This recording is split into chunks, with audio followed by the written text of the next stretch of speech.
We are on the verge of the April 9th closed session meeting of the Board of Directors of the Kensington Police Protection and Community Services District. At this time, I'm going to take roll call. Ms. Cordova? Ms. Gillette? Here. Mr. Toombs? Present. And I'm here, I'm like Welsh, President of the Board. Rochelle Sherris-Watt, I believe, is on her way and is a bit late.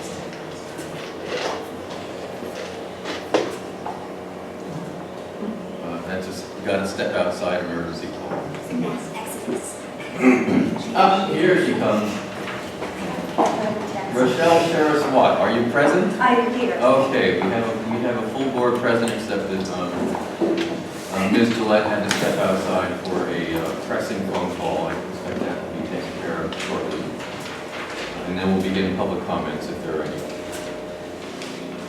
And once again, we are without a sound system. I do hope we're going to get that fixed by the next meeting.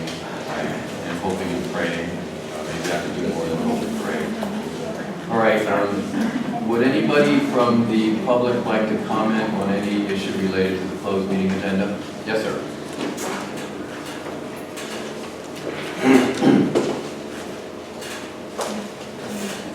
Richard Carlson. I practiced law for some 33 years and now retired. But I also am a reader of Nextdoor, and I understood that there were some concerns about the law firm that was being talked about, the public law group.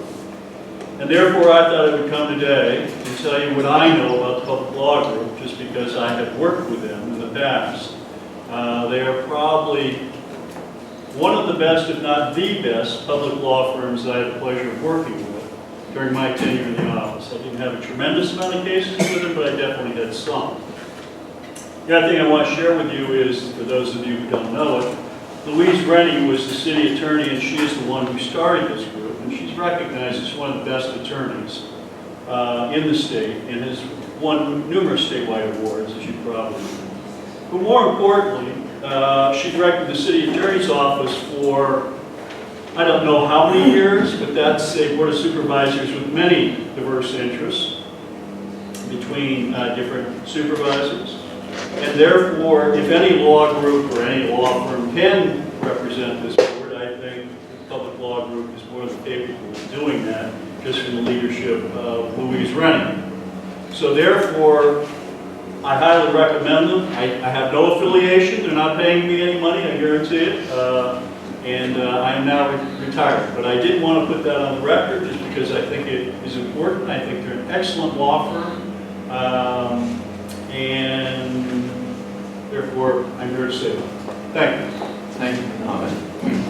Mr. Carlson, can I note that you were county counsel for the 5th largest county in the state? Yes, for an interim basis, yes, I was. Thank you. And the rest I'm chief assistant. I'm sorry, I did that. County council for what? 5th largest county in the state. Alameda County. Thank you. Thank you very much for the comment. Anybody else, please?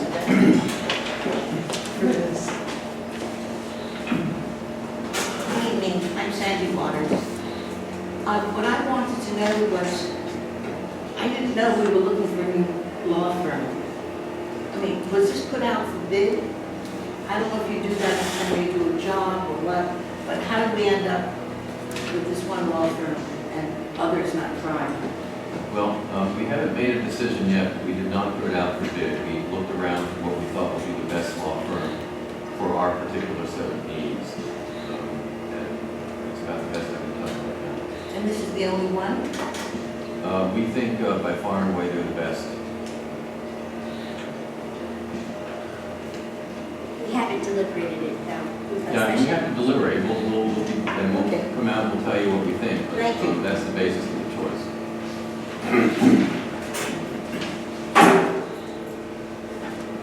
My name is Ron Weisel, I'm a Kensington resident. I'd like to talk about the MOU. I kind of hate to say this because I believe our police is... Well, I can't understand what you're saying. What do you... There is nothing there, but I can try and talk. Oh, okay. We need microphones, look at it. I understand that the police need a raise, but I think that the MOU that was developed is tainted by Mr. Harmon and his sergeant. And therefore, I think that we should scrap the MOU. However, in its real time, we should give the police force a 1 to 2% raise, and then we'll figure it out later. But I don't think we should cheat the police force. Could you repeat the number again? I didn't hear that. I gave 1 to 2% you were suggesting. Yeah, just because they are a police force, they're doing a good job. If you want to make the real MOU retroactive, that's another story. But I don't think we should dump on our police force. But I think that the current MOU is probably not a good document. Thank you for your comment.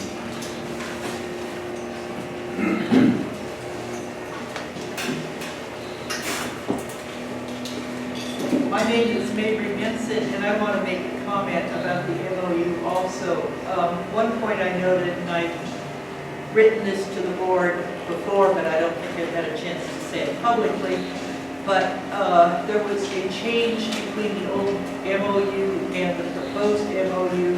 The old MOU granted the chief of police and the board the ability to fire any police officer for cause. The new MOU grants it only to the chief. I think the board should retain the ability to do that also. Okay, there was something else, and maybe I'll come back. You did make that comment before. I appreciate. Yeah. No, I want to say thank you for pointing that out. Okay.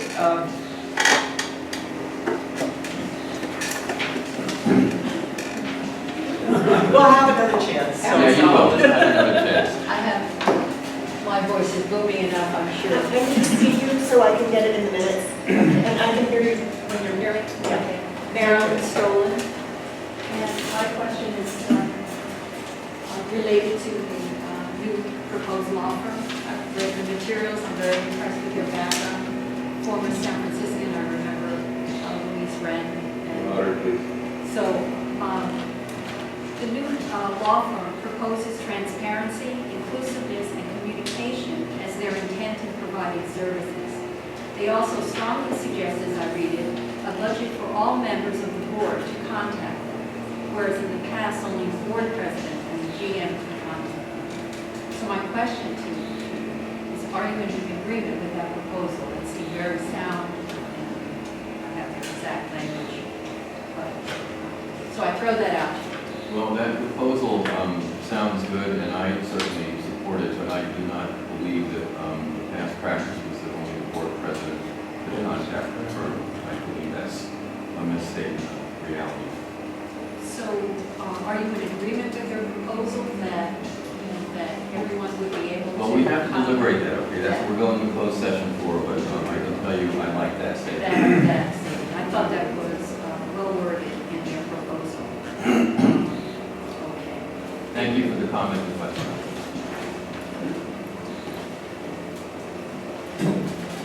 Okay, I'm letting you up for a second try because I know I threw you off base last time. Mabry Benson again, and the other point I wanted to make was that I fully support the entire board having access to the legal counsel. I think it's very important. It has not happened in the past, but we won't discuss that further now. Thank you. For the record, I dispute that. We're just stuck there. Yes, sir. My name is David Bergen. Can everybody hear me? In reading your agenda package, it appears that you're looking for a new law firm, obviously, now that I know. And that's very encouraging considering the past law firm. Is the other law firm still looking for you? We have items we're finishing up with them. Okay. I don't know really anything about this new law firm that you're looking at, and really don't know if they're good or bad. That's not the point. My point is, we would like to know exactly how and why you picked them, and why we don't see at least 2 other law firms to look at, aside from which we would think a lot, because there's a great deal of money involved. And I think most people would hope that we not spend so much money on legal fees. Okay, in terms of the MOU, I definitely do not think it's a good idea to continue with the old one. Or with the new one that has been proposed recently. We should not do any of that until we have a sound understanding of our financial situation.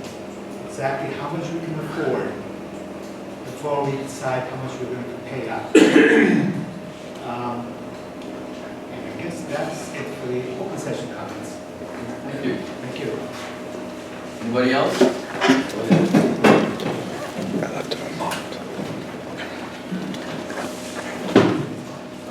Good meeting. Thanks for the opportunity to comment. Just a couple of brief things. It's really good to have a different council. I think a lot of people are pleased about that.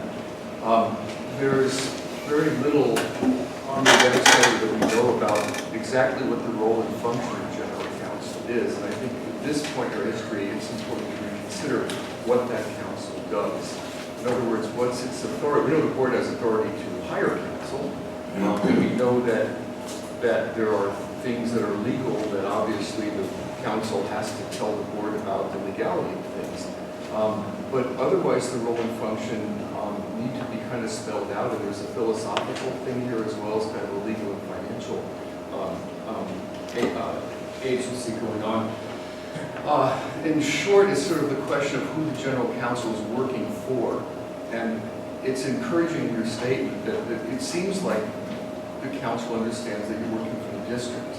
You work for the district through the board. The board is empowered and elected to handle these issues for us. And so it's really good to have this sense of transparency and access for what is going on in the deliberations that you have to have with the board.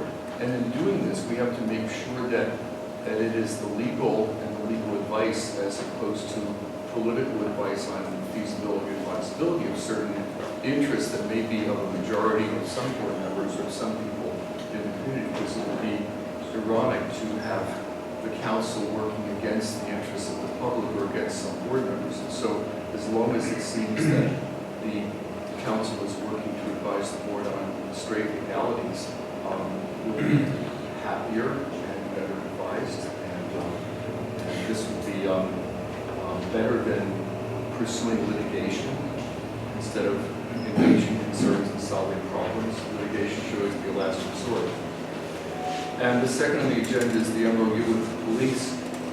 Citizens have stated here over and over that we can't have an MOU that's going to work unless we have a realistic budget, at least for the next 5 years. There has been a lot of dissatisfaction with the projected budgets we've had so far, and a good budget projection would take into account some highs and lows of the projections rather than just here's the kind of pots of money we can cobble together to pay this. And in the past, recent past, it seemed that excessively the budget has been cobbled together to pay for the MOU, not considering the other things that we have to talk about. So if we understand our budget first, then we understand things like what kind of police force do we actually need. And with a change of police regime, we probably need to consider that from the standpoint of what really comparable districts do as opposed to what neighboring districts do not exactly our situation. So obviously it's going to take a while to come up with a new system of governance for the community, which people would like to do. There's a figure of 18 months to 2 years that's been mentioned, and that's true for some things, but there are decisions that can and have to be made much sooner, like on a timetable of about 6 weeks. And in my view, and the view of many people, the police chief position, the general manager position really have to be separate. We can't go forward with searches until it's decided. And I hope the board will do this because some of the documents circulating seem to be a bit ambiguous about this. Jan Gerson has recently said that even the short-term position shouldn't be combined because to combine them once again creates the same situation we have now, where there's no direct supervision of the chief except by the board, which really should maintain some distance, and that's been problematic. The government code requires the district to have a GM to supervise all district employees, including the chief of police. And so we shouldn't repeat the current situation by allowing the chief to supervise himself or herself. And so surely the board could ratify this immediately. It would require a change in the policy and procedures manual, but that's just verbiage. And get on with 2 searches, find the ultimate search as well as interim should be launched as soon as possible. Kevin, can I ask you, are you going to be here for the public meeting? I cannot, I'm sorry. Okay, well, I'm going to let you finish that. But that's it, I'm done. That's what I wanted to say. So I'm sure you guys will be right there. Thanks. Thanks. Anybody else?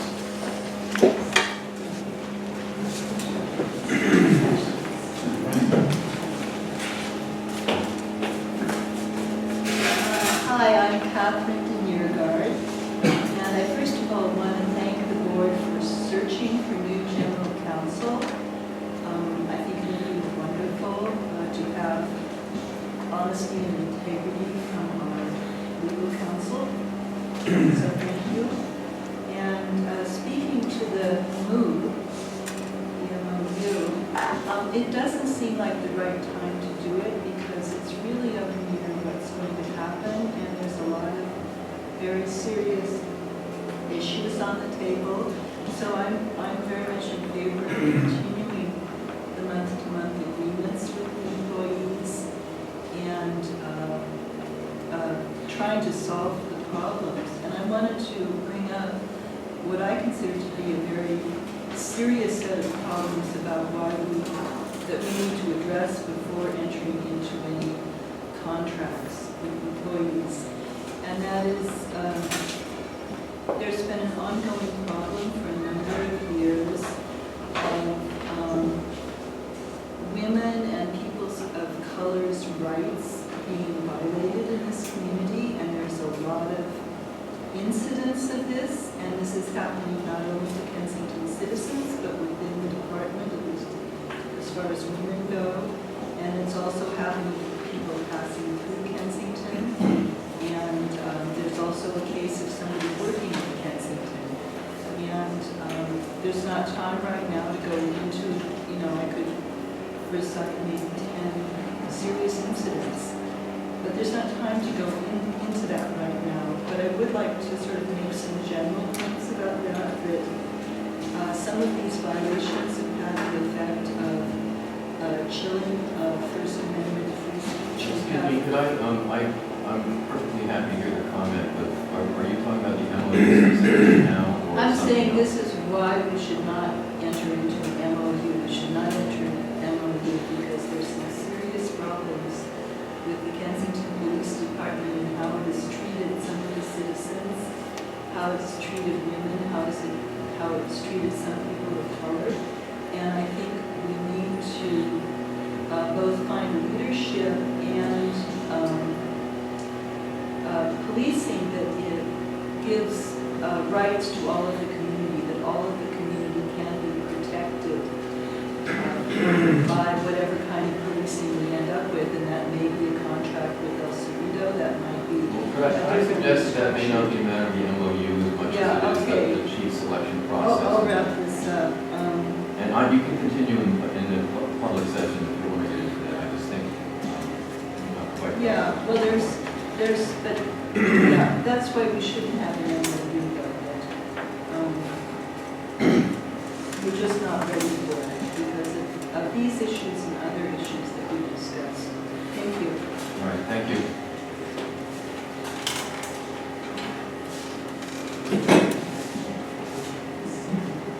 I'm Donna Stanton, resident of Kensington for some time. I understand from a couple of sources, and I value the comment that you made about the potential, I'm sorry, I forgot your name, but about this proposed law firm. However, with all of the concerns and all of the issues that have been going on, I heard about potentially Hanson Bridget being laid off, fired, or whatever, or let go, whatever words you want to use, a couple weeks ago as if it was a secret, and now it's a part of the agenda, and I'm asking, I've been a board member, maybe not an elected board member for a county, city government, but transparency is essential. And by bringing, this may be the law firm we want, but there should have been more notice, and it should not have been decided just amongst the 5 of you within just a few weeks on which law firm you choose versus bringing to us a few for us to hear about and give some opinion, give some thought, and make us feel that you really want to hear from us. And I think that's really the bottom line. We are not feeling that we are being heard. And for all of this agenda, it's relevant. Thank you. Thank you.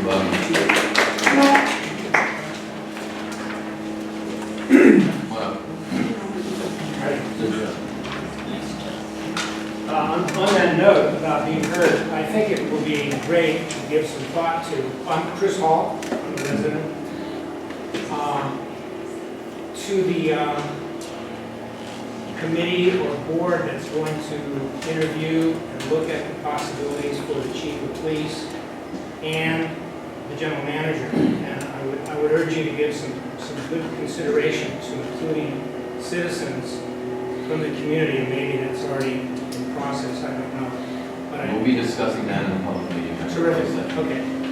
One other thing I wanted to say is that given probably the highest ratio, maybe next to New York, of lawyers to population per capita, I don't see any reason why we can't put something like this open to bid to at least, as Dave was saying, to 2 or 3 law firms.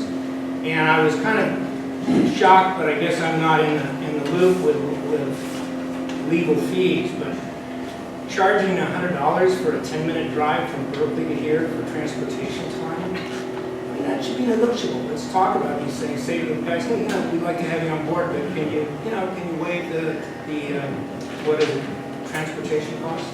And they're not. It's not like they're studying legal briefs on the way up there. So that's a thought to ponder. Thanks. All right, I'm going to take one more comment, then we're going to break up, close session. I want to lend support to what Kevin said about keeping the COP and GM separate, having 2 people fill out the position, and not lapse into what we've been through before. That really does open up the winds of conspiracy. Okay, well, please save that for public session, because that's on the public agenda, okay? After what? That's on the public agenda after close session. Oh, okay, well, I'm giving support to that. Secondly, the transparency issue does not seem to be really fully being dealt with, and you owe us a more than 100% effort to show that you are actually making an effort and not just being arbitrary. And to come in with one law firm as an alternative doesn't show a lot of due diligence on your part. So, we're watching you. Well, some of us are watching you anyway. All right, thank you for the comment.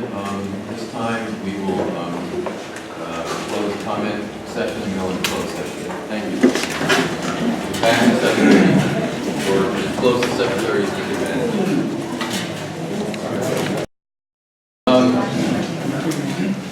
Once again, we are without a sound system. I am almost 99.9% certain this is the last time we will not have a sound system.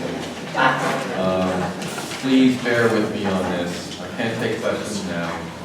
I would ask people to come forward as much as you possibly can so we can make sure everybody hears. Even forward, I'm very hard of hearing. I'm doing my best. Okay. You might want to sit in the front seat. I can see you fine and read your lips.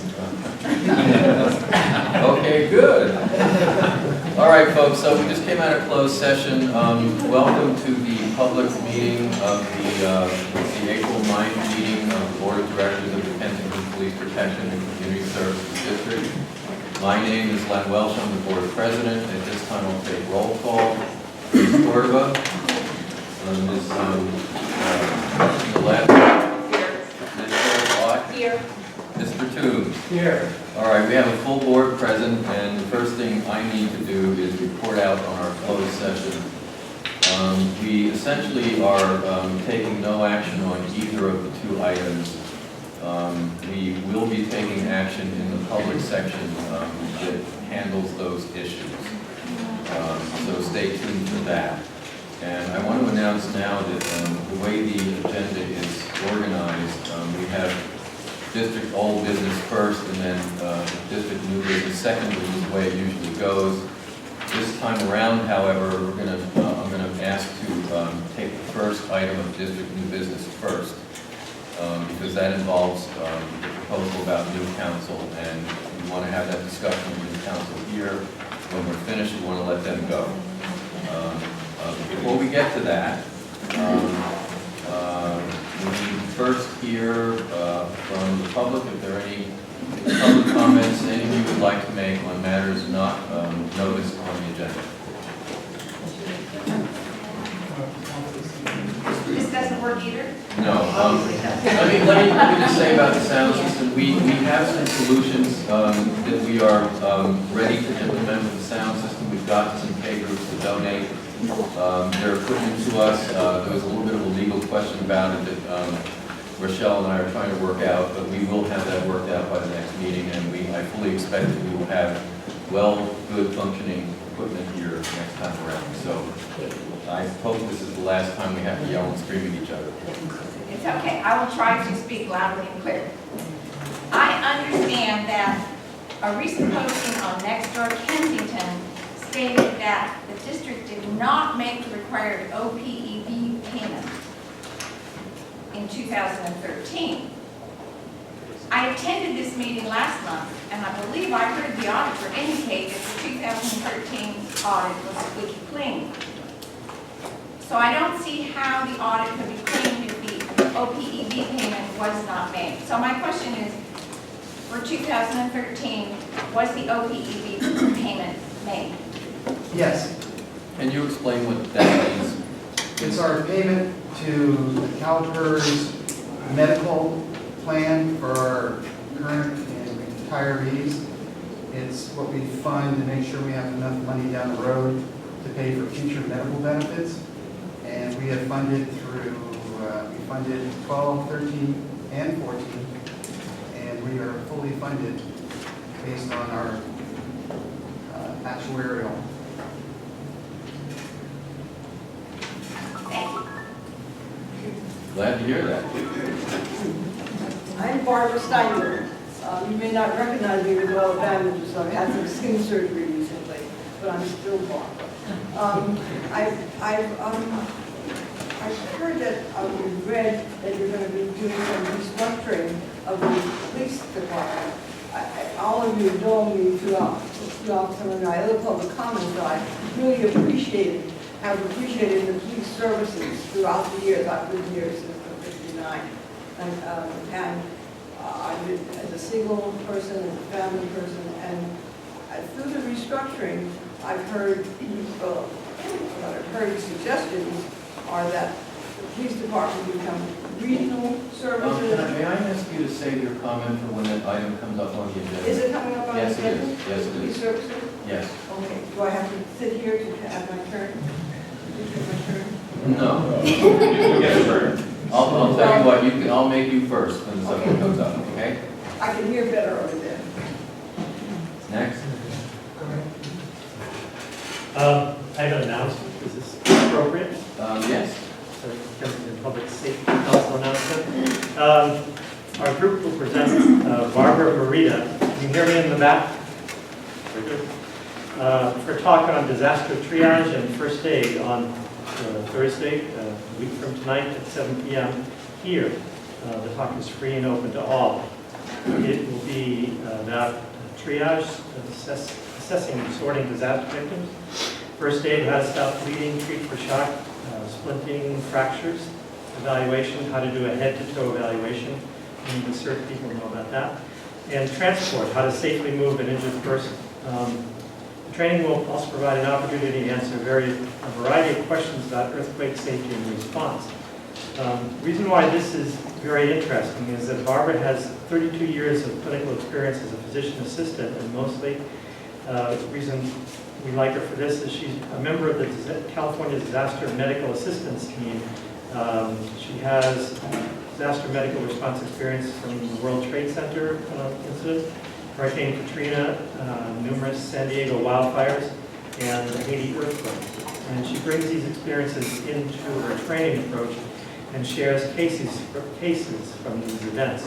She has a number of innovative ways of doing things, and we kind of think of her as the MacGyver of first aid. Those of you old enough to remember that television show. It's very interesting if you come next week. Thank you for that, Dan. My name is Simon Robert, and first of all, I want to commend Officer Christopher Turner, who helped in solving a significant safety issue on the Arlington. There was a concern about the way cars are parked. Could you speak up just a bit more, Simon? I'm sorry. There is a concern with regards to the pedestrian crosswalk and how cars park in the crosswalk and also block the view near Oregon. I called him about it. We talked a few minutes, and he came back to my house today and told me that he's contacted the county and they're going to paint a red area so vehicles will no longer park there to block the view. So I commend him for his hard work, because sometimes trying to get the county to do something is not easy. So thank you very much. The other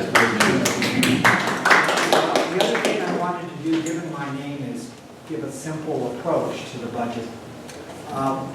We have to stop having the budget meet expenses.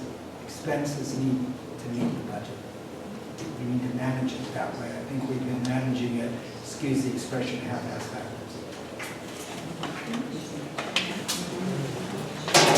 I'm capable of speaking very loud, so if you can't hear me, just raise your hand and I'll raise my voice.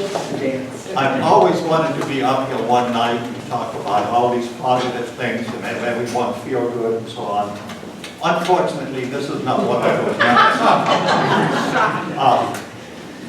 at last month's regular meeting, I was going to ask about line item 418, 419, and 560, but then we got to be 75 minutes late, so I decided to forego that.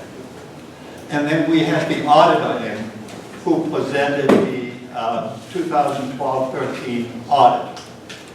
And there were a number of items in there that were clearly very important. I didn't ask any questions because he had presented the audit to the Finance Committee. So I had an opportunity to ask whatever I wanted to ask.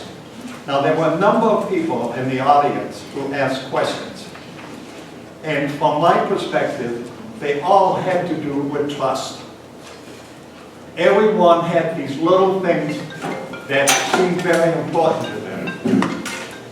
When you look at the audit and you see an item that's 57% of our budget, and it's an item that turns out to be $400 and some thousand, and everybody ignores it. And people are concerned that we have a receipt turned in for a very small amount. And somehow that does not serve our district. So that raises two questions for me. Number one, where does all that mistrust come from? And number two, how the heck are we going to get our house in order if we worry about these $20 items and we let an item that is in the budget for $259,000 and ends up $440,000, and we don't even ask about it. Anyway, I have a couple more questions later on the financials, so Chuck is going to ask them, and I'll be happy to sit down and keep my mouth shut. We'll pull it together. Okay. Thank you, Carl.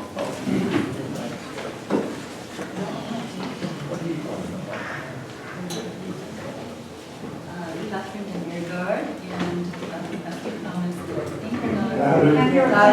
Okay, louder. Not, I think these aren't on the agenda. First of all, I want to mourn the passing of my fun, the little pup dog that was kicked to death recently near the Kensington school. I was very disappointed that there was very little investigation. I understand from getting a call from Officer Turner late this afternoon that there will be some more investigation. And there's quite a number of us, at least as reflected on next door, that are very concerned about the lack of investigation and who actually the perpetrator should have been arrested. The second thing I wanted to say is that we desperately need the Citizens Advisory Police Review Commission. I know Citizens Advisory Review Commission, which would be advisory but review complaints against the police department. And there's been some complaints and there's no way to review them because there's no review of them. And I can give more examples of that, but I won't. So, and is this the time to talk about minutes or is that later? Why don't we say that until we get to the minutes? Okay. And I want to say that I am so sorry about your dog. I know that must have been It wasn't my dog, but Oh. yes, it was Stephanie's dog. Oh, well, anyway, that was This is here, but very sad. she, event. yeah, I mean, it's her beloved. I'm not making any judgment on who the call. I'm just saying that was, Yeah. it was heartbreaking to hear about. Yes, So, yes. anybody else? Yes.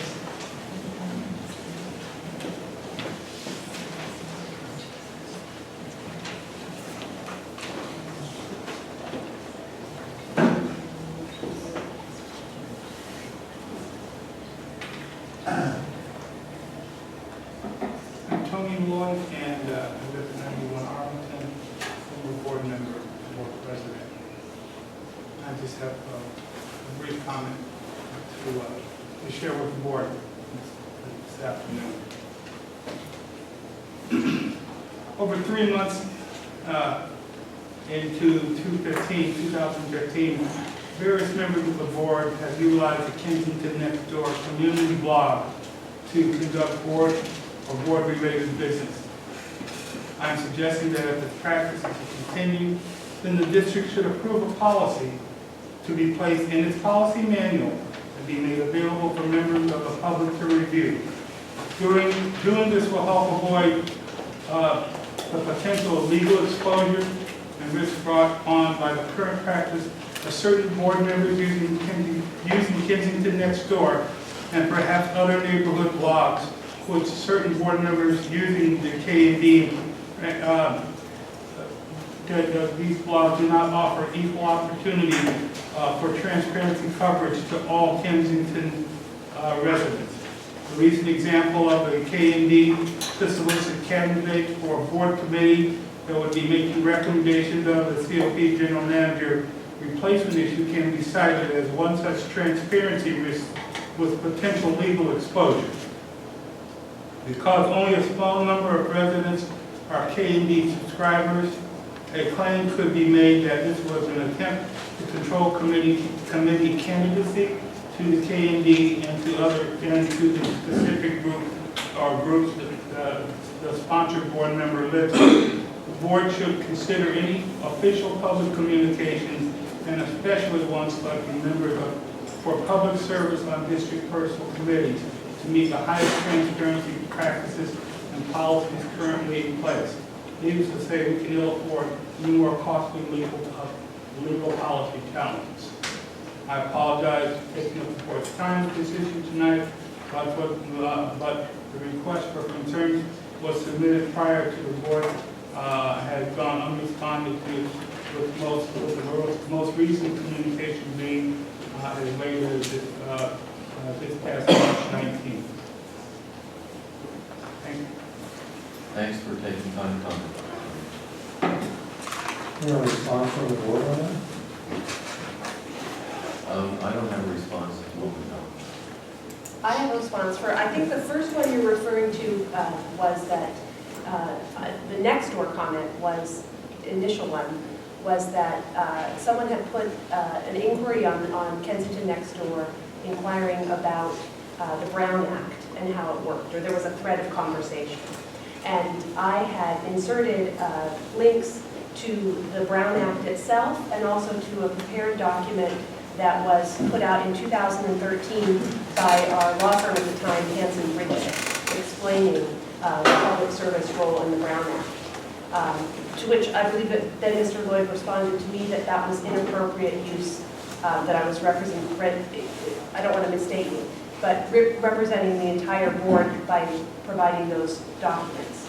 Since they were both legal counsel, I mean, it was documentation prepared by our own legal counsel and presented through Google, you know, it was accessible, and a link to an actual government document, I felt fine about presenting those in a public forum and did not purport to be representing all the members of the board with those documents. So I just want to make one comment too, because I hadn't really thought about this until Ken brought it up.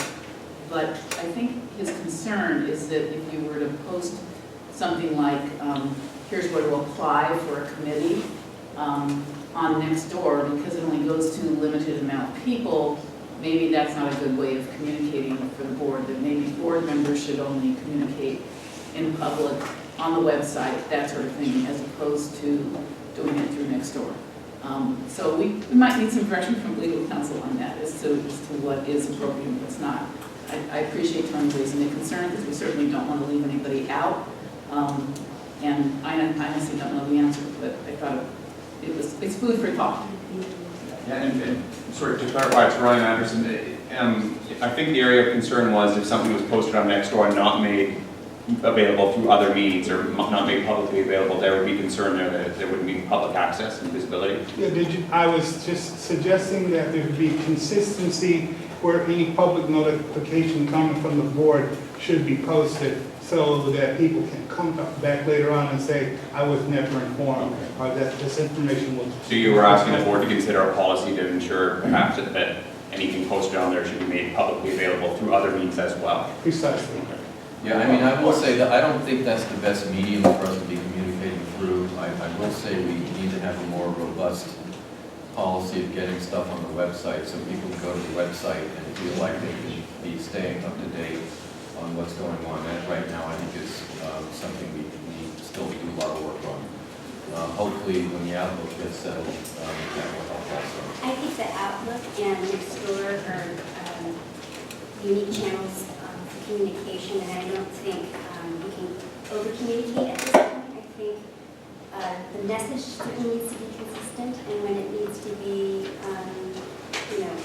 formal board messaging. Oh, loud. Sorry. Let me put this down.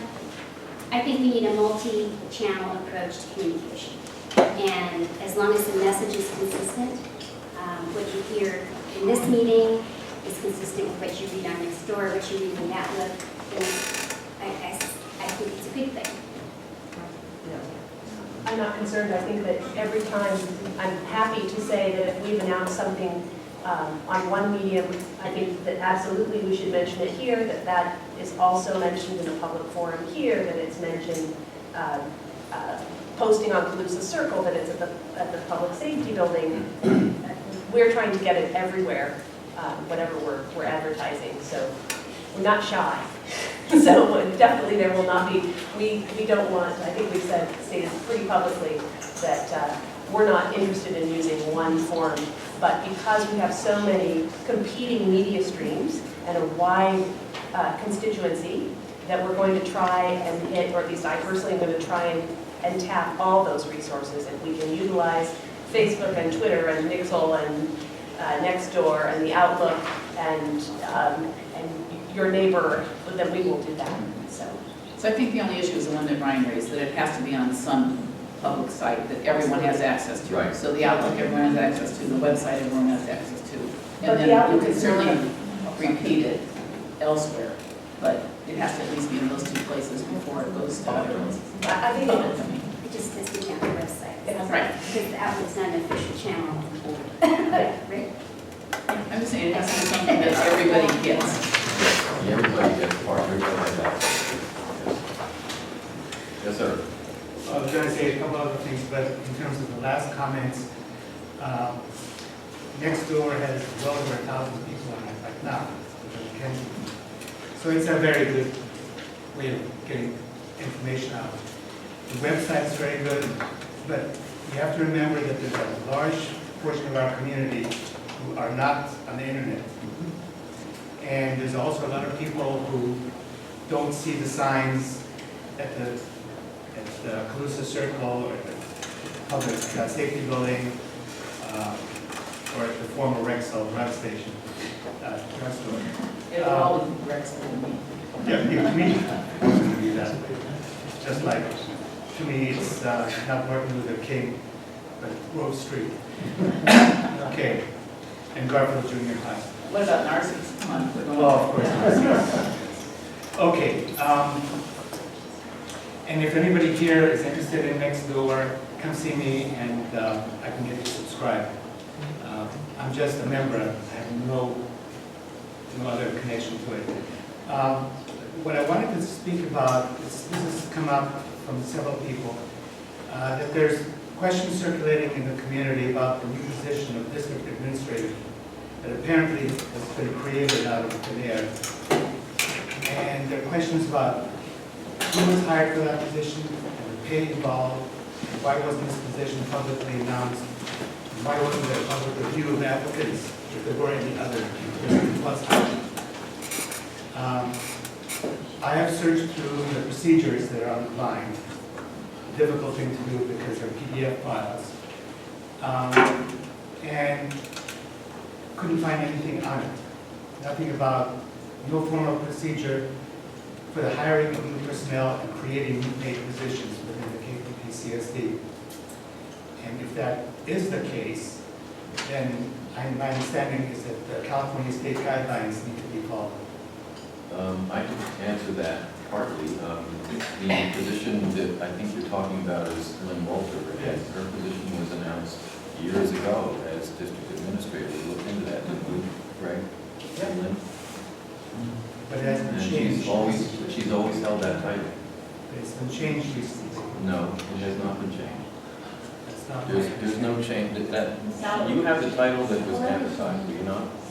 I've always had the title of district administrator. My email was set up that way when I first came to the district. And why was the salary increased by about 70%? That was the chief's decision, and that is within his purview to make it. And it was in the budget. It was in the budget, it was there in the budget, and she deserves it. That may be, but the way it was done doesn't look good. It doesn't look transparent. And that was my comment on that. As I said, it's not only my comment, it's several other people who couldn't make it tonight. Okay. There was one other item having to do with using private email. This was brought up with Hillary Clinton, as I'm sure everybody has heard. She has backpedaled and has behaved in public at this point. But there was a story regarding some directors using their personal email instead of using the KPPCSD email addresses. And it appears also that Mr. Harmon has been using directors' email addresses that are not the public ones. So it's just a question I have is why we're still doing that, considering the publicity around someone having done that in the public domain. Just something to bring up. Personally, I will have a discussion with our attorney about it, but this is a volunteer position. We have limited time. Sometimes we need to do things as effectively and quickly as we can in order to get all the things done we need to get done. So if it's legal to do it, I will continue doing it. If it's not legal, then I'll change. I don't know how the other board members are handling it, but it does take time to log into the website to get email that way. It is much easier to use personal email and quicker. And I have nothing to hide about the DMC massacre. No, I wasn't Yeah, the saying. Hillary fan, I take it fair. Mr. Burkett, this actually pertains to something later in the agenda, and do you mind if I postpone my answer and discuss it later in the evening? So thank you very much. That's your question. Yeah. And I have a brilliant idea, Mr. Burbank, to make my Kensington email Gillette PK versus PK Gillette, which is my personal. So I constantly get confused, but I'm trying to be really rigorous about it now. So that's my excuse. I just want to also point out that you can send information, or excuse me, you can send email to vcordova@kensingtoncalifornia.org, but it gets forwarded through an iPod or something, gets forwarded to a personal email account, but this does not provide me outgoing email. So you're never going to get an email from vcordova@Kensington, But California. if that's the case, then you could certainly make a change on the website.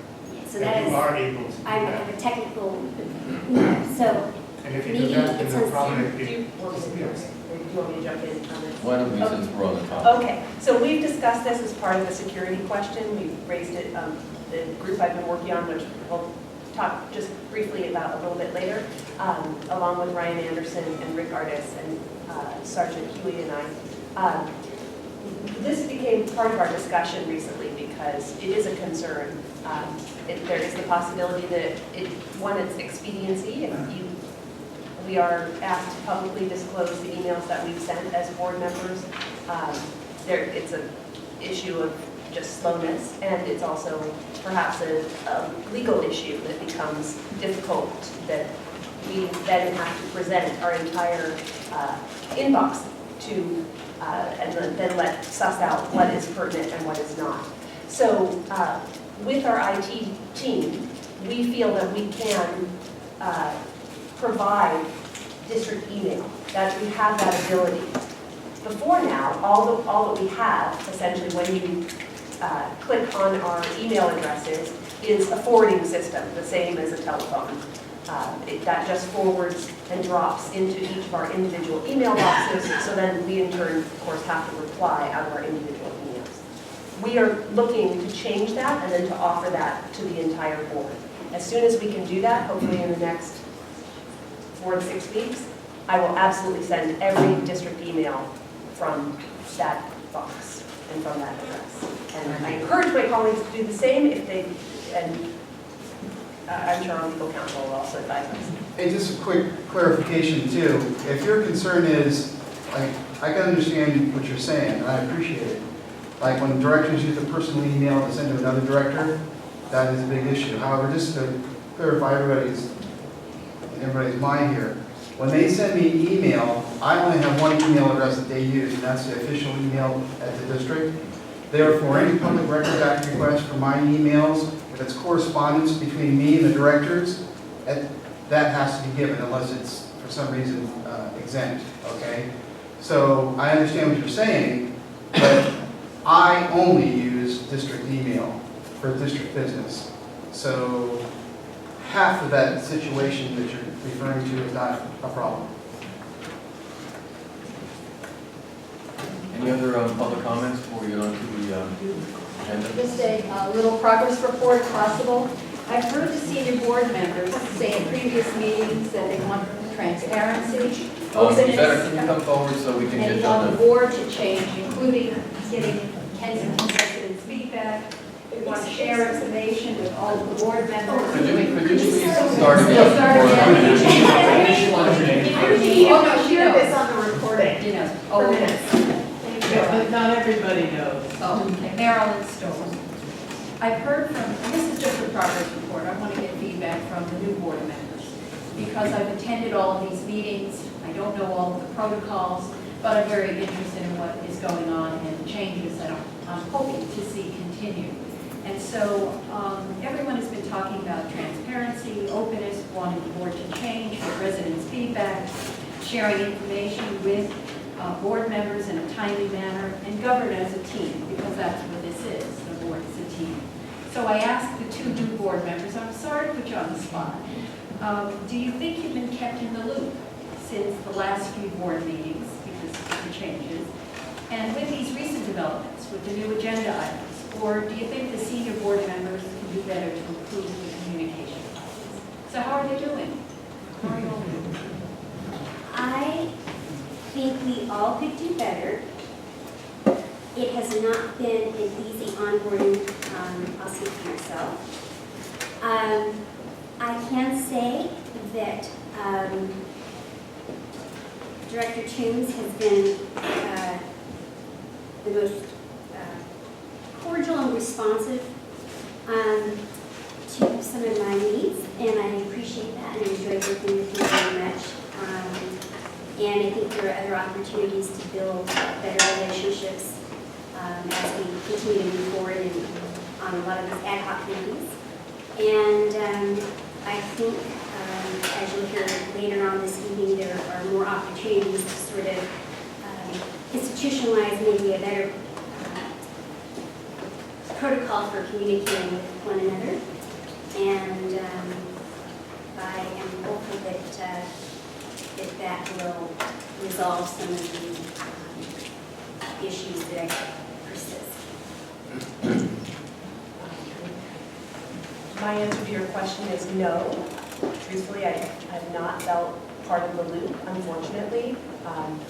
I recognize that we're all very busy people and that we have busy lives. I am disappointed that there have been kind of a continuance of some behaviors that I felt are not helpful. But I look forward to working as colleagues and not in conflict. That's how I think, and I'm very, very hopeful that we can do that. Thank you. What do you mean by the loop? So you're not part of the loop. What is the loop? Gathering information before I read about it on the agenda, or am contacted by an outside source, and not information that should have first, in my opinion, absolutely come from a board member.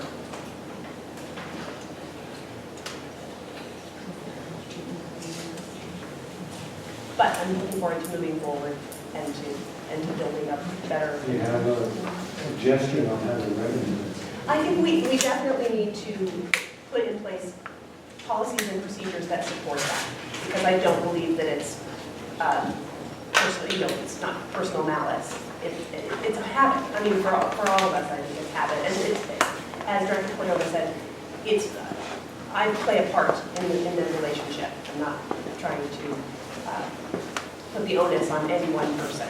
And it's all happened to all of us over the last 5 months. So, but I would really like to move to that our automatic response is one of openness and transparency and collaboration.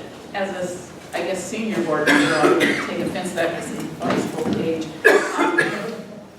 I want to say that I think the transition has been more difficult than it might otherwise have been, because we've had obviously some major crises within the community.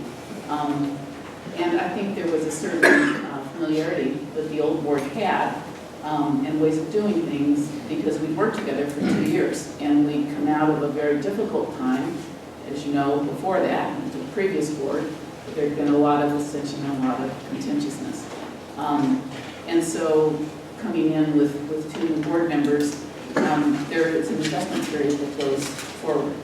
I do think that, and I was going to say this in my public comments, but I'll just say it now, I really hope that we can move forward as a community, as well as a board, with treating each other respectfully, making sure that we don't assume bad intention, that we don't make assumptions about what people have done, but we ask them rather than accuse them. And that goes for people on both sides of the aisle. So my goal is to start to work as a team. Michelle and I have been working together on the interim chief selection, and within that working relationship, we've had to sort of start, stop, reconfigure on both sides. I think it would be fair to say, isn't it right, Michelle? So everybody has times when they slip up, don't do things the way they should have or wish they would have. So I think we're learning to adjust, and I don't want to make this a group therapy session, but I do think that we have work to do to build relationships, and we're going to have to do that, because the worst thing that could happen would be to return to the board that preceded 2012.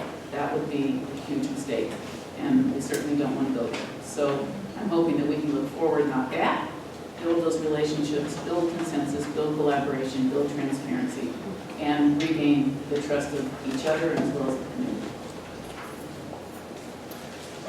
I'll say I'll take some responsibility for lack of communication that I should. I don't think there's any malintent on anybody's part. We all get busy and we can get forgetful. And I think certainly we can all do better to communicate as well as we can within the confines of the Brown Act, which does get confusing because in many cases on issues only 2 board members can communicate and that can be confusing. But I think, I think everybody on this board has a positive intent. I think we all understand that the more we work together as a team, the better we're going to do. I think the public appreciates a discussion that reflects even when board members disagree with each other. They are respectfully listening and even learning from the disagreement and even changing their minds from time to time, which has happened in the past. So I will make my own commitment to do as well as I possibly can, and I certainly could have done things better in the past, but things are as they are right now, and I hope that we can have a board that fully works together as a team, and I think that's it. Any other comments before we move on to the agenda?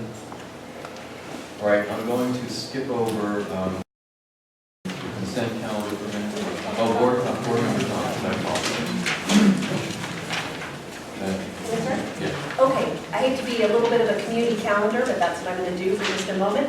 I am the committee head of the Parks group, as well as the Policy and Procedure Manual, and you'll be so excited to learn that we have meetings for those.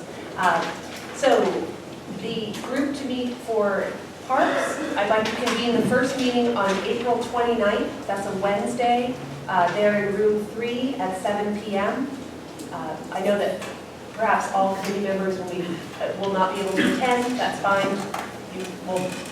Rochelle, can I clarify one thing? You mean the park building committee? Excuse me, the Park Building Committee. There's the Park and Rec Committee that also exists and is right now dormant except for one wonderful project that's been taking place about clearing out fossil fuel should we have to fire it. She's talking about the Park Building Committee, which does need to be fired up, and I appreciate the effort that she's making there. Yes.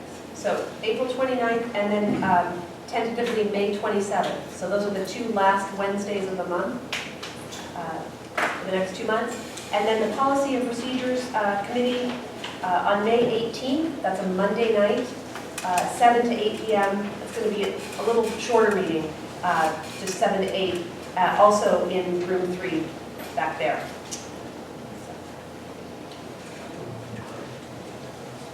Oh, yes, and I will do that. We should also, do you want to explain what we're tackling with that committee a little bit? Want to talk about that for just a second? With Policy and Procedures? No, with the Park Building Committee. Oh, well, we need to ascertain, in the wake of Measure L not passing, we need to ascertain what we're going to do to move forward with possible seismic improvements or any other improvements on this particular building. So. And I don't know that we actually made formal appointments of the members of that committee. I think what I said in January was that I wanted to keep the existing members to the extent they want to stay, but certainly anybody who wants to volunteer to be on that committee should let us know. Yes, I'm happy to. Mr. Welch, I think that you put me on that committee. Yes, yes.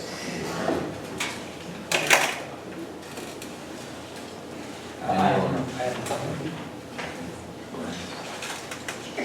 have a few updates. At the last meeting, Director Welsh sort of introduced the idea of accreditation from CALEA, which is the Commission on Accreditation for Law Enforcement Agencies. Our police department enjoyed previous accreditation back in the late 90s. As a matter of course, here and with all our changes, I've been contacting other agencies who have gone through the process and realized that our regional contact for accreditation happens to be a guy who trained me through something called Urban Shield. which was emergency response. His name is Mark Mosier. And he provided us with staff of resources and information, and although you have not assigned that task to anyone, I will be happy to pass that information along.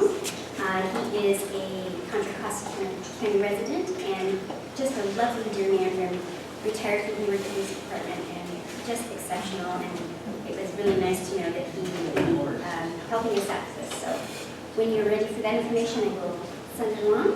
That would be great. The only thing I want to focus on is that we have this sort of urgency spectrum of things that we need to do, and that's a longer term project. It certainly doesn't hurt to get, to sort of be thinking. Also doing it long is- term. Yeah. So it's, So it's not something we're going to start tomorrow. Yeah. We have more urgent things to do. but it's where the thing But is. thank you. It's there. Thank you very much. The presentations and everything. So that's one thing. I work on the legislative committee for the California Special Districts Association, and we get nearing the May revision here, and there's been a lot of discussion about Assembly Bill 237 presented by Member Daly. It has to do with notification for parcel tax, which I think would be of interest to us, and it contemplates that special districts would have to increase notification procedures to directly contact owners of parcels in the district via at least one or two meetings, actually at minimum mail, which doesn't seem to be appeasing several communities statewide. So there has been a robust back and forth with this particular group of special district folks.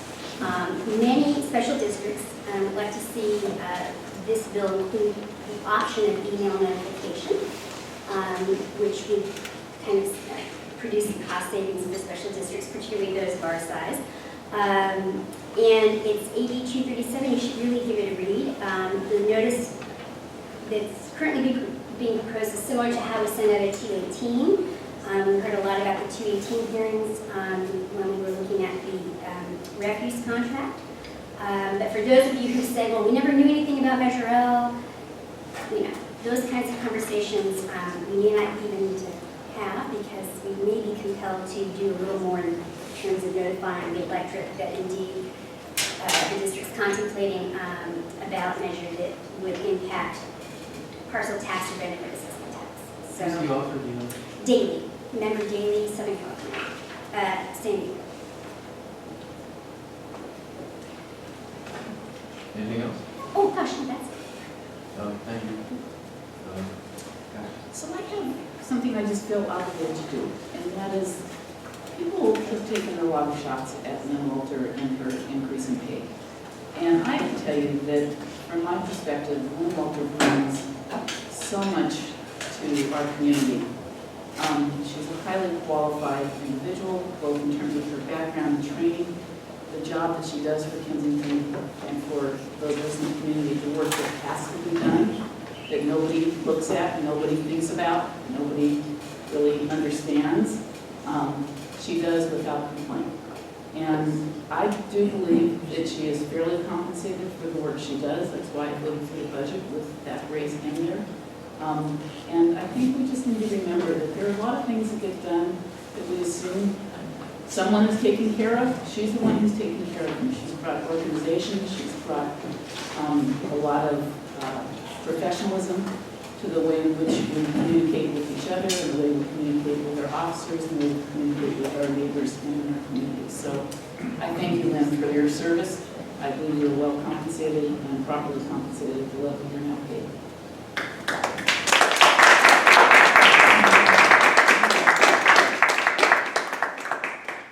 I could not agree more. I do not think this district could survive right now without your service. Excuse me, can I say something? Not now, please. I just want to say that, what? Well, I want to add that I absolutely share my enthusiasm for Lynn's skill. I think the questions that were coming forward for me regarding the adjustment in salary were pertaining to the fact that because of the level of increase, folks were worried that we had violated some legal obligations that we have as a civil employer, and that once we change job classification, that there's the possibility that when you increase someone's salary by a large amount, that you are also expecting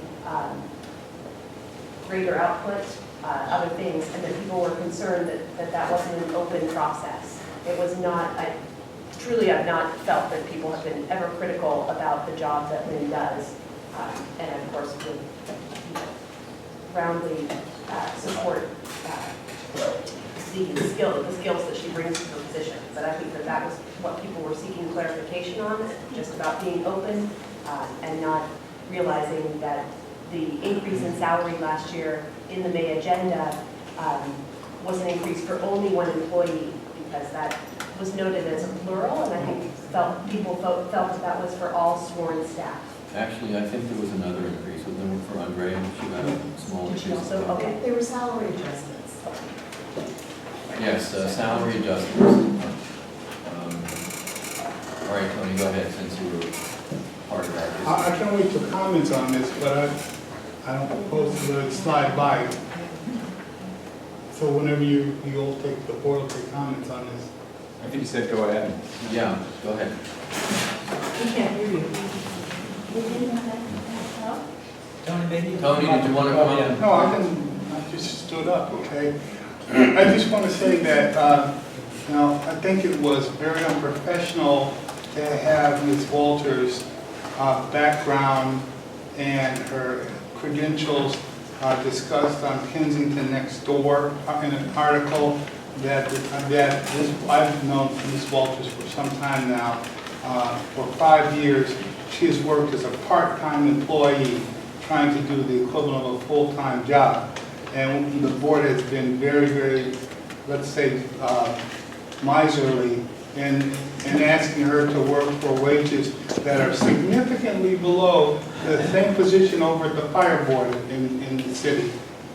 Okay, the fire board, the district administrator makes significantly more in the work that person does.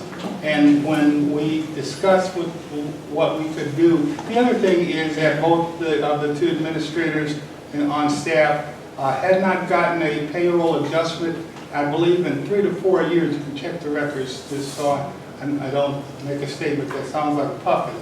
And so part of it was a correction for administration of pay, and the other is that it was being recognized that Ms. Walters was being asked to do significantly more than what the job description called for when she went into the position. So, and the fact that this was aired and discussed in this blog meeting, which has created, a misunderstanding of what the real issues are, starting with the fact that we've got a district administrator on the police side that's making approximately half of what the district administrator on the fire board side is, for the same city and for the same people. Larry. This is Larry Davis. I need to comment on that. My name is Larry Nagel. I'm the president of the board of directors of the Kensington Fire Protection District. We do not have a district administrator in our district. We have a general manager, as you have a general manager. We do not pay our general manager what we do. And in fact, our general manager is half-time. She works half-time for El Cerrito and half-time for Kensington. So I think your comments are way off. All right, well, let's, I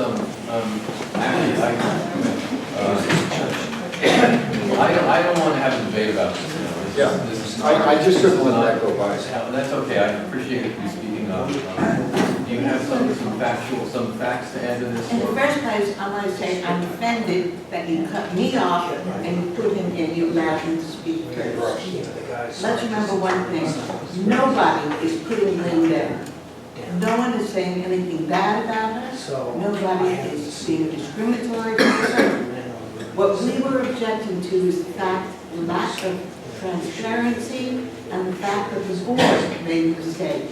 You were not giving back to us. We didn't know very much about it.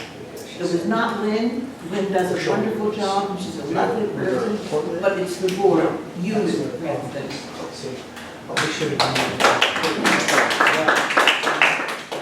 So we're clear on transparency, the budget, because it raises for personnel. So for people who attended the budget meeting, it was there. You know, I have to say something. We want a transparent situation. We also have to run the district, and we cannot run every single issue by the district. It's unfair. We would grind to a halt. I have to make my best decision about what we're going to spend our time on. Actually routinely criticized for letting people speak too much of the meetings. I want to let everybody say what they have to say, but we do have to run the district. And, that was an administrative decision that the chief was entitled to make. He did consult with the board about it. It is going into the budget. And I can tell you that Lynn's duties in particular have increased in complexity and difficulty every single year she's been here.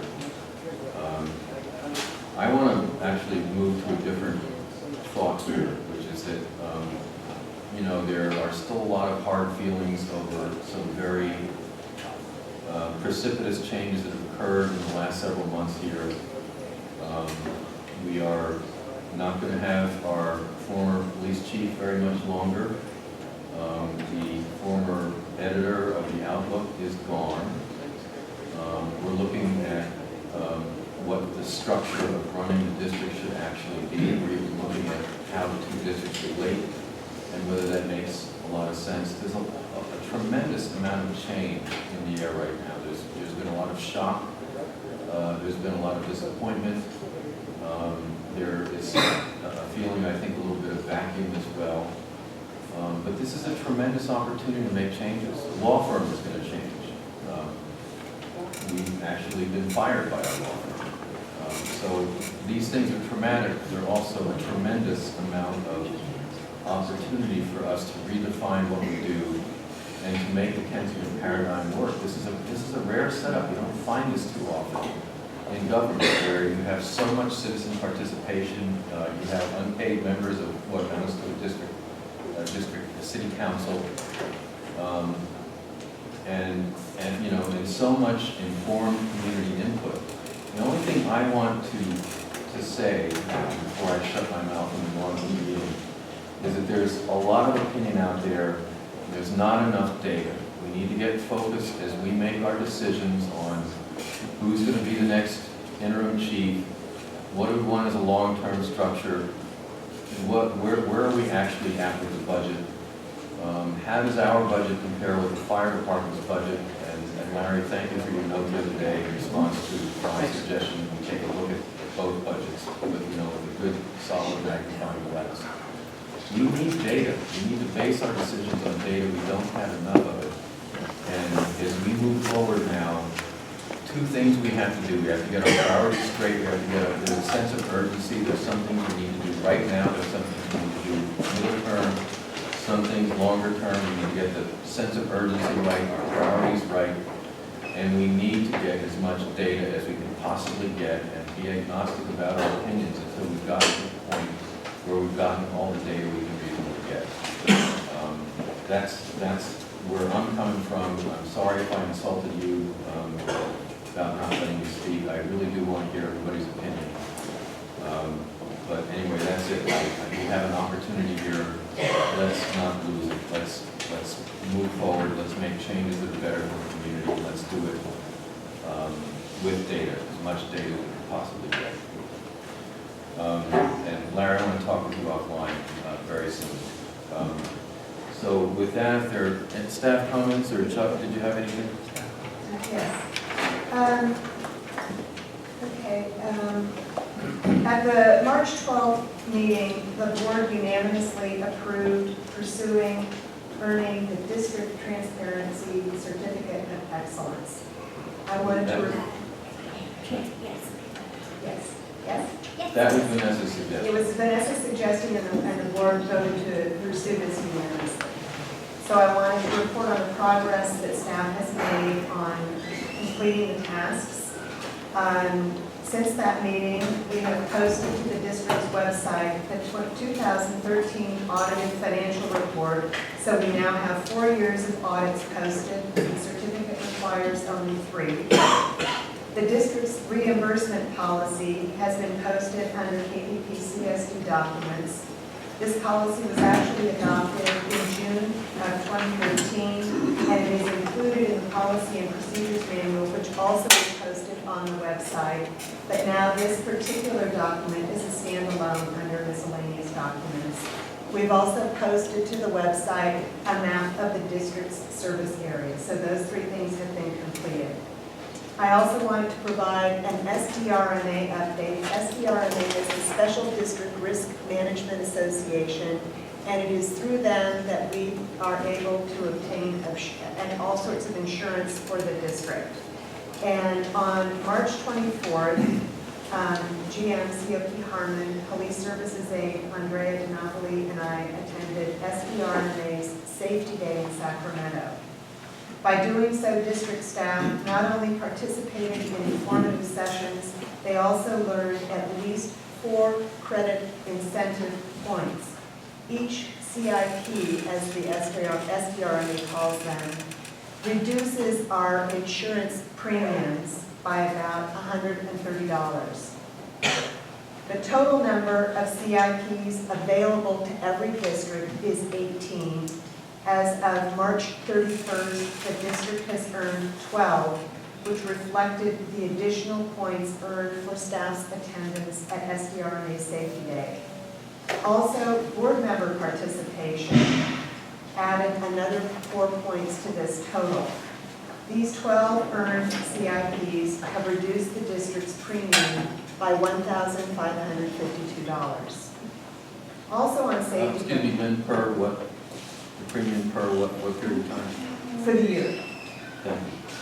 I didn't say, so thank you for asking. Okay, also on Safety Day, I attended SDLA's, so this is the Special District Leadership Academy. They have governance foundation seminars, and so I attended one that was very informative, and among the things covered was onboarding of new board members. And I thought it was very interesting that the special district group feels very strongly that this is a responsibility of either the board president or district management.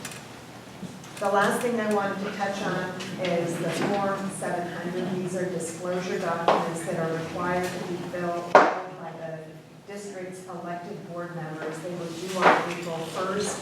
I have received 4 of the 5. And so these are important transparency documents, and I look forward to receiving the 5th. That's it. I'm the 5th, it's completed, it's online, but I have not here. Okay, thank you. Thank you, Lynn. Did you submit it online? Is that what you're saying? No, it's not. But I owe you a copy. Okay, yeah, that's, but it's been submitted. Okay, perfect. Yes, sir, it's good to see, I had to claim something, yes.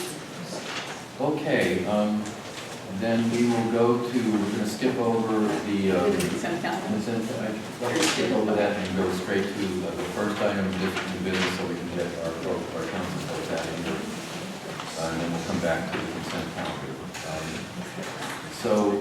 First item of district new business is consideration of 2 proposals.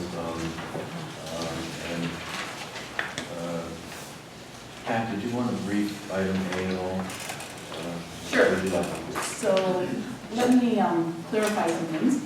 I think it was probably last summer that the old board began looking to replace Hanson Bridget as our outside counsel for a variety of reasons, which I don't think it's necessary to go into, nor will I go into. Linda Wilson and I did a search for various firms that indulge in this type of practice. We interviewed a couple of firms. Some had conflicts, one had a conflict. Some we didn't think were particularly right for our district.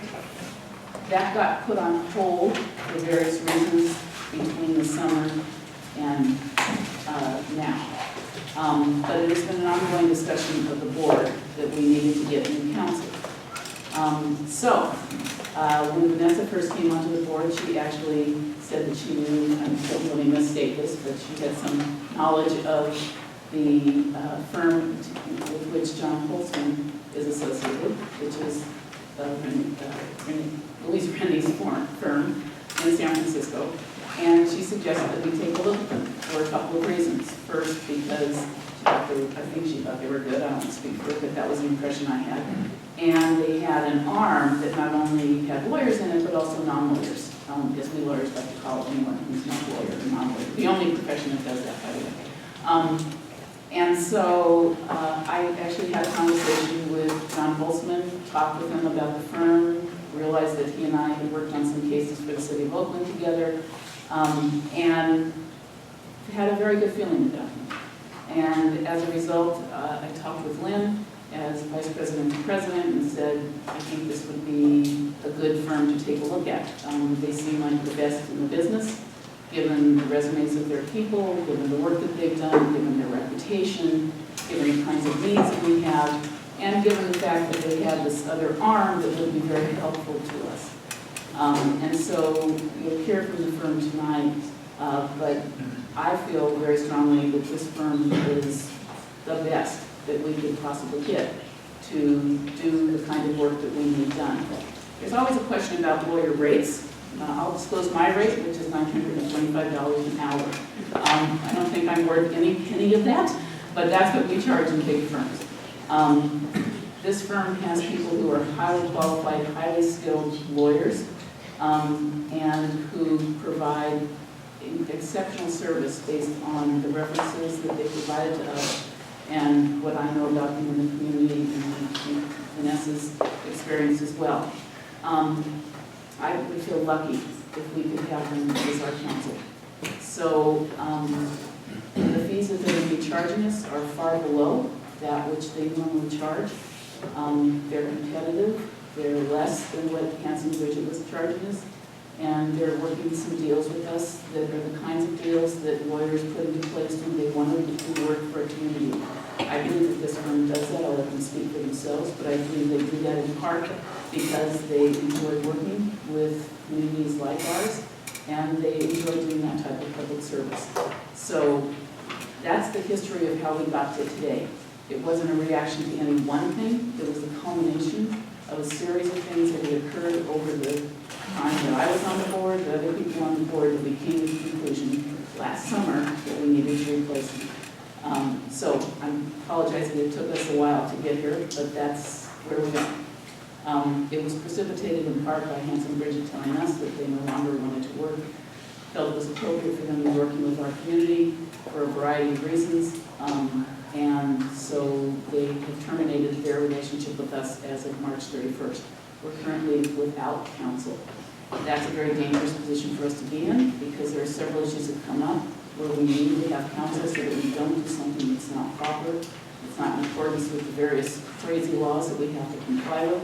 And there isn't, although we have some lawyers on this board, not one of us is an expert in the areas that relate to the kinds of issues that come up in our community on a regular basis, governance, Brown Act issues, those kinds of things. So to be without counsel is dangerous for us as a community. I feel very strongly that we need to have counsel in place, and I think we've come up with what I believe to be a good solution for the time period that we have in mind. Thank you. At this time, I'd like to introduce Teresa Stricker, if I may, who is going to represent the firm and tell us a little bit about them. Yes, my name is Teresa Stricker, and first of all, I'd like to say that it is a pleasure to be here and to meet you and to be in your lovely community. Are you going to have a question? Remember, if you would, please, thank you. And wait for the helicopter as well. I'm here this evening representing the firm. We are a firm that, as certain members of the public mentioned earlier, if you were here at the beginning of the meeting before the closed session, was founded by Louise Rennie, who was the former city attorney for the city and county of San Francisco. and she started the firm. There are a number of people at the firm that she joined with that were not with the city and county, but there are a handful of us that came along at one point in time with her. And Randy Riddle, who will be the lead taking this role, he is out of the country this evening, but was with the San Francisco City Attorney's Office. He is the former city attorney in Richmond. He was the chief counsel to the Secretary of State for years, and he was in the city attorney's office in San Francisco with John Holtzman, who is very much so tonight, also comes from the San Francisco City Attorney's Office, where he was Louisa Redding's number 2 lawyer. He worked for Mayor Brown. He has been in this business for a very long time. Randy specializes in general government law. John Holtzman is both a labor lawyer and a general government law lawyer. They are 2 of the finest public lawyers that you are going to find. My name is Teresa Stricker. I also am an alum from the San Francisco City Attorney's Office. Worked closely with Louise, John, and Randy for many, many years. And I have been with the firm, and we service almost exclusively local public entities. That's what we do, and we do it because we love it. We have a general government practice that specializes in all of those little areas where councils need assistance, and you need it quickly, you need it on the spot. That's what we do, and we love it. We love to help your board be in a position so that they can make decisions and make policy. Our role is to give you the tools and to allow you to make the decisions, the policies, however you're going to decide them. I've been here tonight and I have heard the word transparency many, many, many times. And it strikes me that that is really what our role is to allow the board to be as transparent as possible, to give them advice so that they can do their jobs. The advice that your board members are going to get, any board member is able to call us. They're going to get the same advice no matter what policy they favor. Our advice is always the same. And our advice is going to allow them to do their job and do it in a way that complies with the law and do it in a way that makes the legally safest way for them to accomplish whatever their goals are. I am here tonight to let you know that we are very happy to be in your community and look forward to working with you if that is the decision that your board makes. Did you want me to speak any more about the proposal or? Well, yeah, why don't, Go on, Bernard, just. yeah, why don't we first talk about your association with your partners who are non-legal and what they do. So I'd like to introduce my colleague, Adam Benson, who is a non-attorney, as you have long learned that. Adam's a consultant with our firm. Our firm has attorneys as well as consultants because we have found that many of our clients, just like this client, need services that are very related to legal services, but often don't require a lawyer, and in fact may require a very different kind of expertise. And so Adam is an amazingly qualified individual who has just the right experience for some of the issues that I have been hearing about that this town has. And so I'm going to hand the podium over to Adam and let you know that Adam is a great catch. And in fact, I take professional I also want to let you know that in terms of rates, you look at lawyer rates and they can be staggering. And yes, $900 rates are not, unfortunately, difficult to find. Our rates are nothing like that. We work for public sector firms. Public sector's clients don't pay those kind of rates. And on top of that, we have reduced our rate even further with the understanding that that this community wants to establish a relationship, and that we would like to be in a relationship with the community.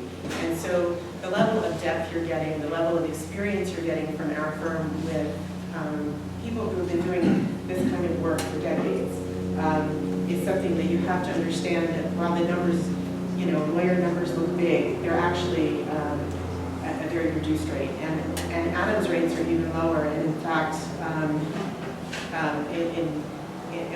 one proposal that we're making here, we are really trying to allow us to help you because we understand the budget is small. And so I just want to assure you that we are working with the board to provide you with services and rates that are reasonable and allow us to do the work that we can for you, but at a rate that the government can pay.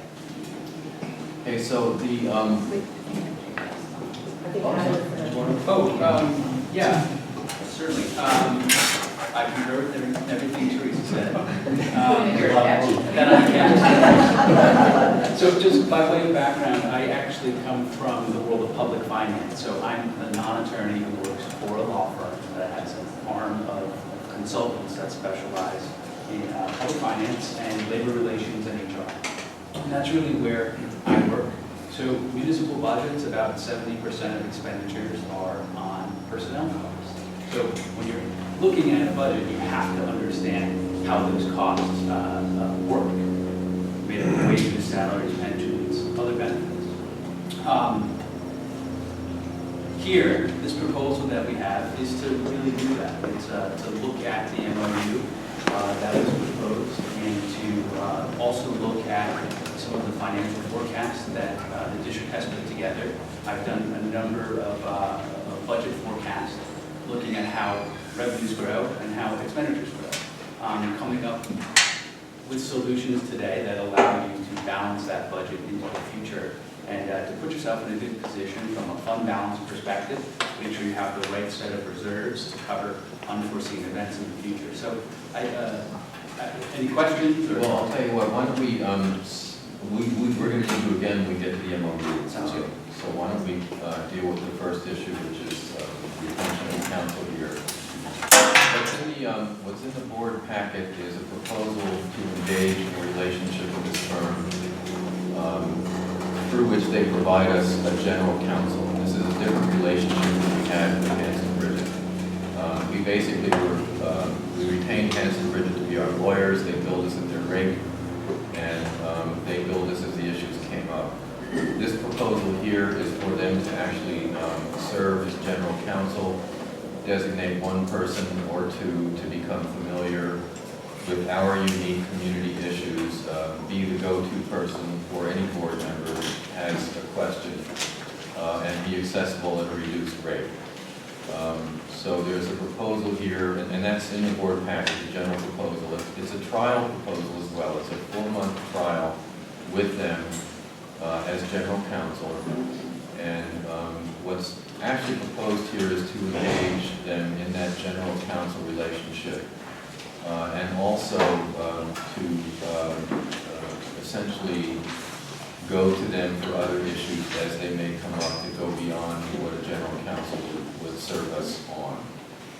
So that's really what proposal A is about, is a vote on whether to engage them as general counsel on this 4-month trial basis and counsel for other purposes, should we need their service for those purposes. And if there's anything you want to explain about that particular proposal, please feel free. I just wanted to explain that we have proposed doing this on a trial basis really for you and for us. We want to make sure that you are comfortable with us, that this arrangement is working, that it's a good fit. We also really want the opportunity to earn the trust of the board members. And we are confident that we'll do that. Without that trust, it's difficult to have a functioning relationship. Council doesn't always need to follow our advice, but a basic understanding and trust that we are doing our best to serve you, and that we are doing our best to promote transparency, to promote communication, and to promote allowing you to do the good work that you want to do and that you need to do. And so this 4-month trial will allow us to reassess, work out any kinks in the system, should we find any, and to decide whether this arrangement is going to work. And so because of that, we proposed it as a 4-month trial so that everyone could feel comfortable moving forward if that's a decision to move forward. Would anybody like to ask a question too? Yes. Would you feel that you are serving the board or that you're serving the community in your work? We are serving the district. The district is the client. And the district is a government entity that whose constituency are the people in the community. The district it's a legal fiction. It's an entity. And so what is the district? The district is the client made up of board members who are the policymakers for the client. And so each of the board members and staff would have access to us to ask us questions. And we answer the questions sitting with wearing the sole hat as the attorney for the district. We do not represent any individual board member. Our entire loyalty is to the district. And that's very clear. There is no confusion about that. To the extent that it becomes confusing to anyone, we are very able to explain it and explain what that means. But none of the board members would ever feel that we were their personal counsel. We would be the counsel they go to in their capacity as a board member about issues that relate to their service on the board. Have I answered your question? Well, there have been some issues between members of the community and the board in the past that were recently resolved.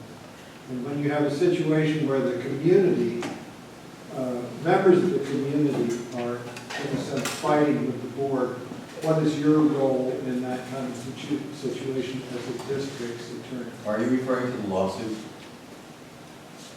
Well, I don't want to open up the whole subject. What I'm trying to do is to ask what they do when there is some kind of conflict between members of the community and the board.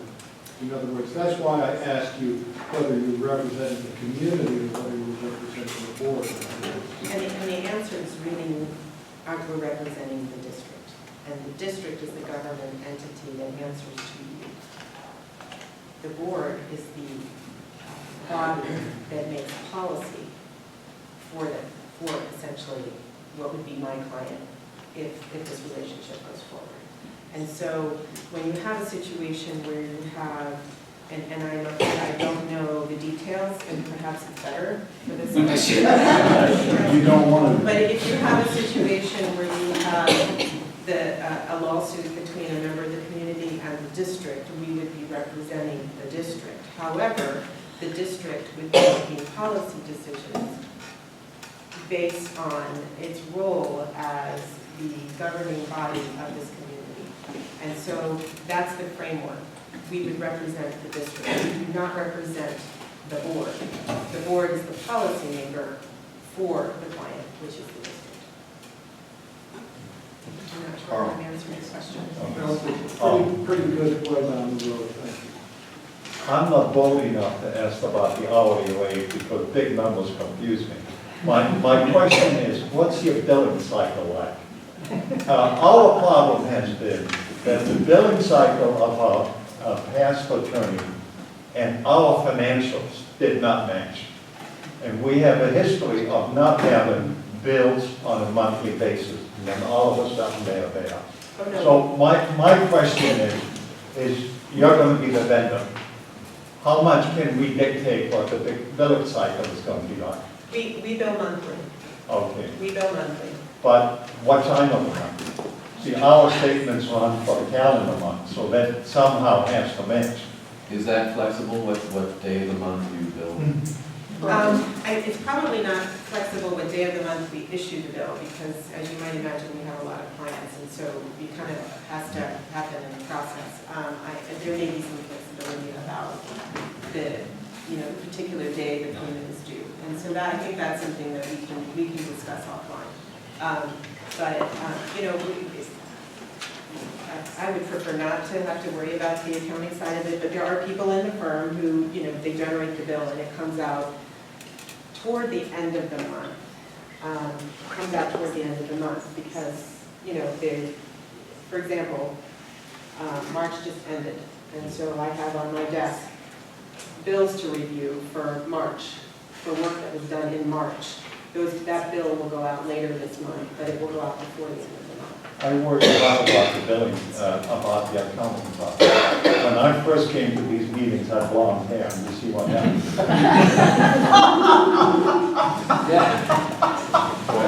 One question here around policies and procedures. We've heard it discussed tonight. If the board wants to get a better understanding of the differences between our current policies and procedures and best practices, does your firm or the affiliates of your firm have experience in understanding and bringing into alignment those sorts of things? Absolutely, absolutely. Some of those things would fall really under our consultant side. Yeah. Some of those things really don't. They would fall under sort of the general counsel, how to make this work. Part of what we're doing is, you know, we understand the legal framework that allows you to sort of do your job and run the business. And there are a number of policies that really, I think, that we've identified very quickly here that we could, you know, put in place or at least offer up as a first draft of You know policy. what the gold standard looks like. Yes, so I think probably we could very quickly improve some of the sort of communications and maybe some of the stumbling places that have been experienced in recent months, perhaps with the onboarding of new members, and put some systems in place that will allow everyone to sort of just do their job and be able to do it smoothly. So I do see some areas where we can help in that area pretty quickly and efficiently. Simon? Well, I have a question, not only of you, but of the board, because you made a comment that we were fired. You were fired. So I'm trying to understand why that happened and why this won't happen again.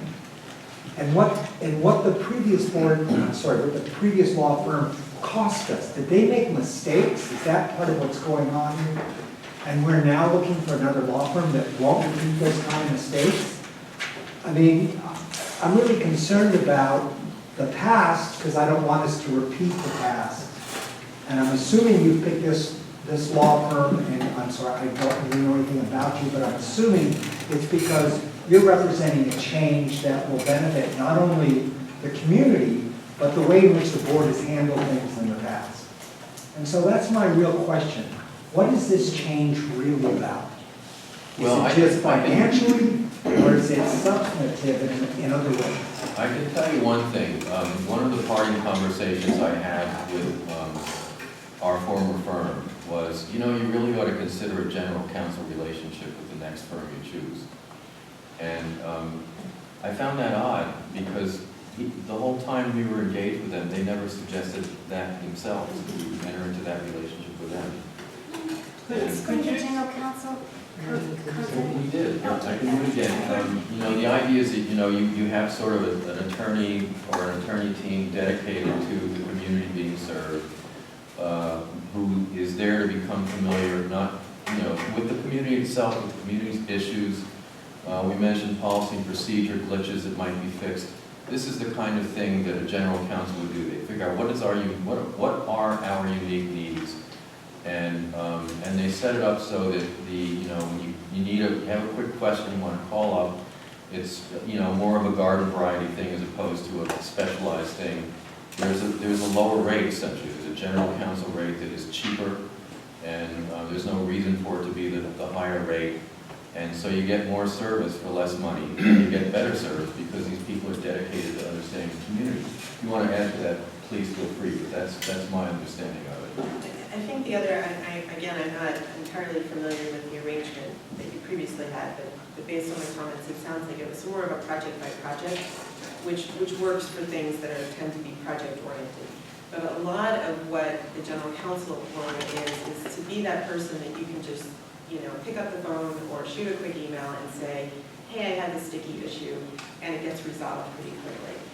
Big corporations have a general counsel, so if you think about that, it's someone who's sort of in-house. It's someone who is the in-house lawyer that sort of does the triage and the troubleshooting and figures out, do we need to send this to another lawyer?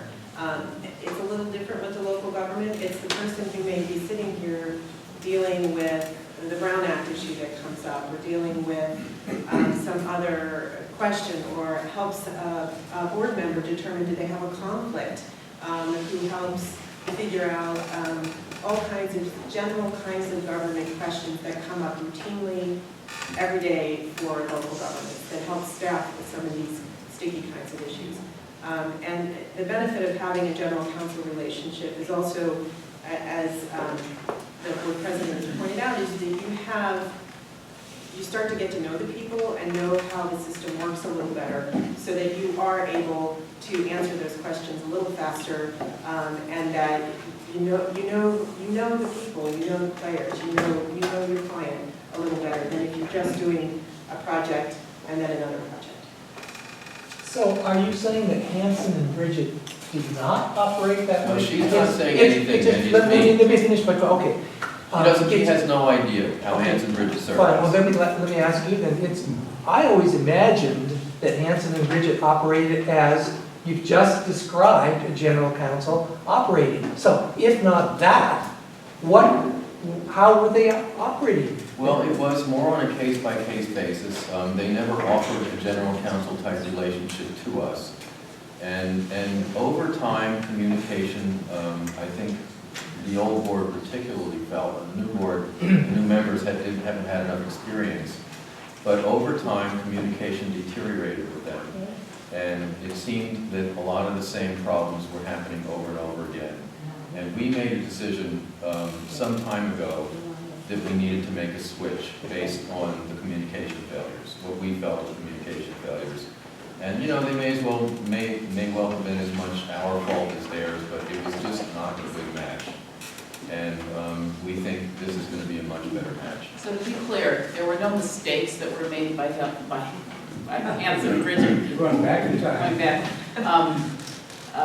That's not the reason we changed. It was really an issue of service, it was an issue of creativity, it was an issue of strategy, it was an issue of responsiveness.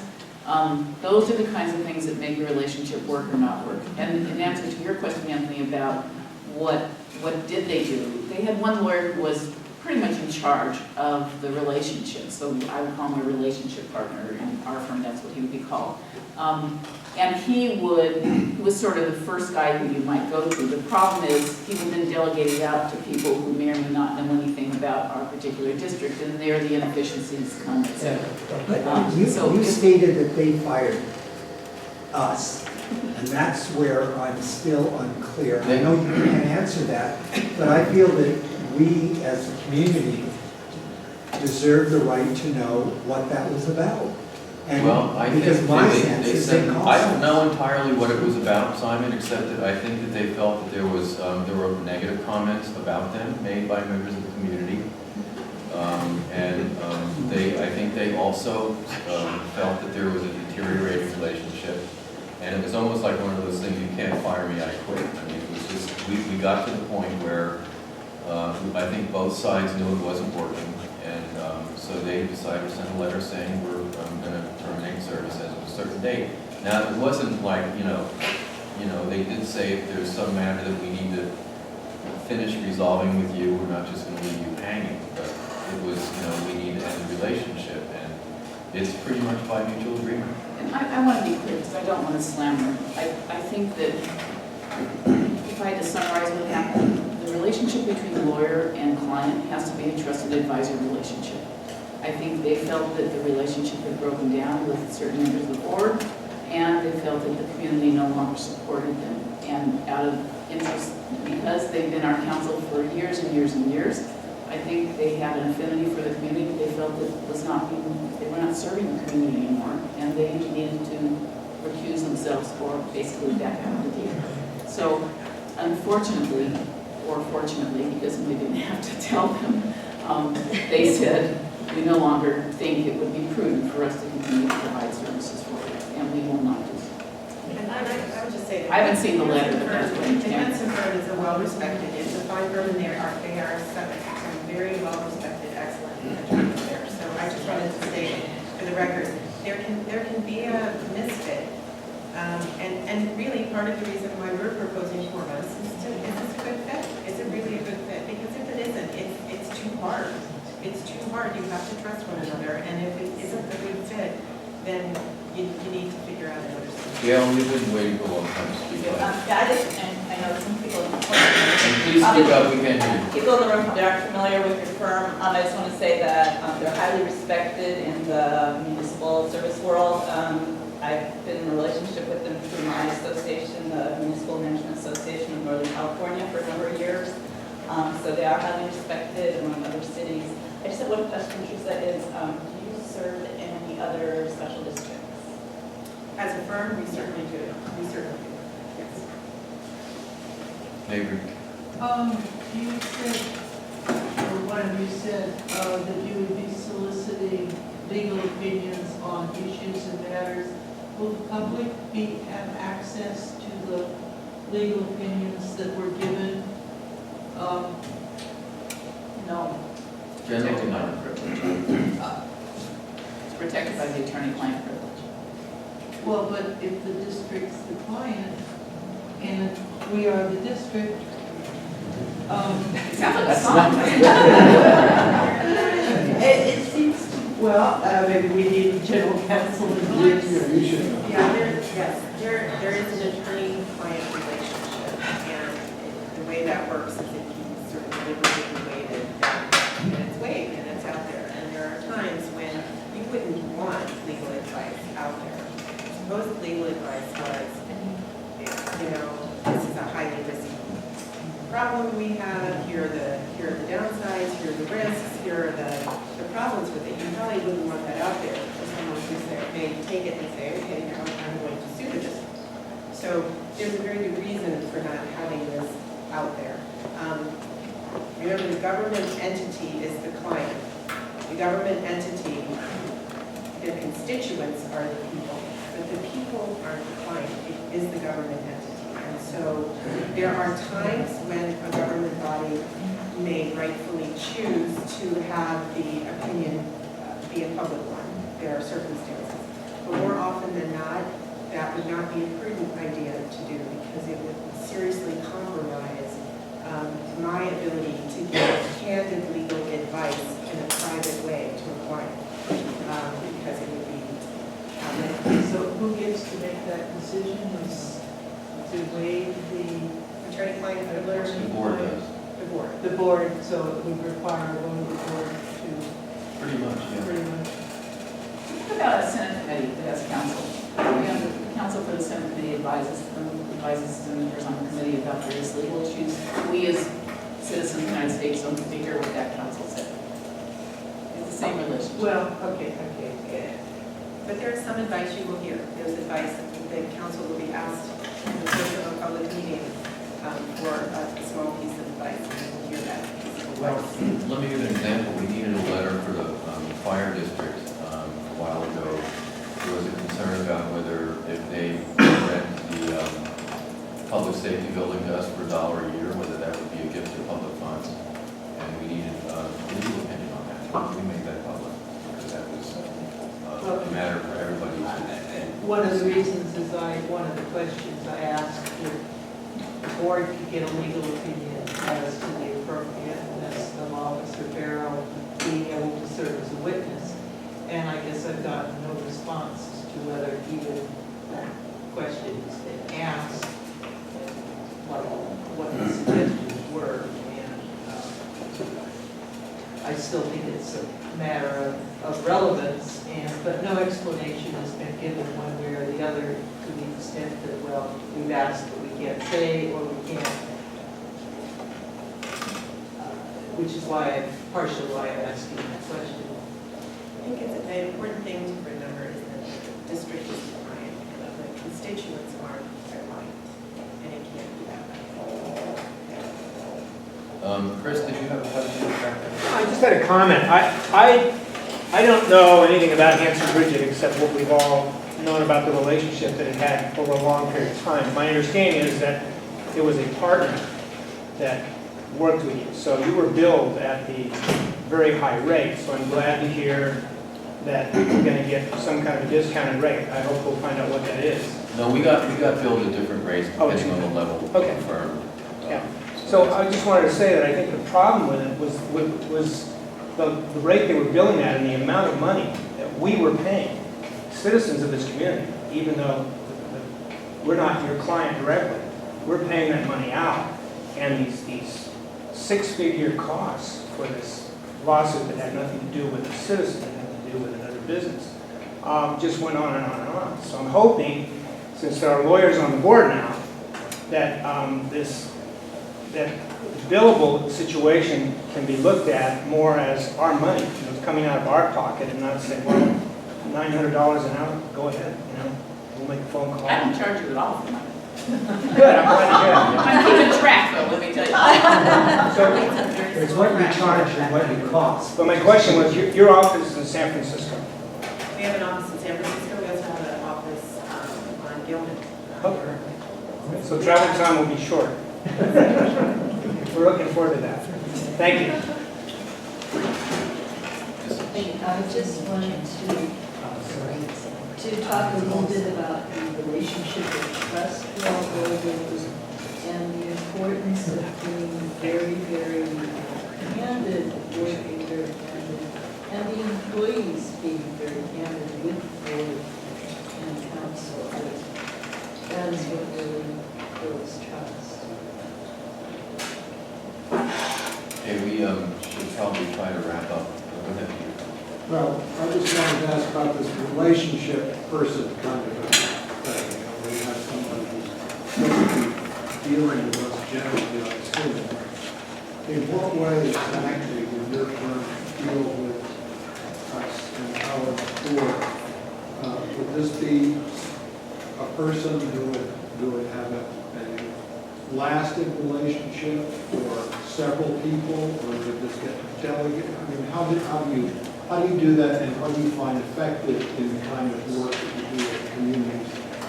The person who would be doing most of the work is Randy Riddle, and I cannot say enough good things about Randy Riddle and the experience he brings, the meaning that he brings.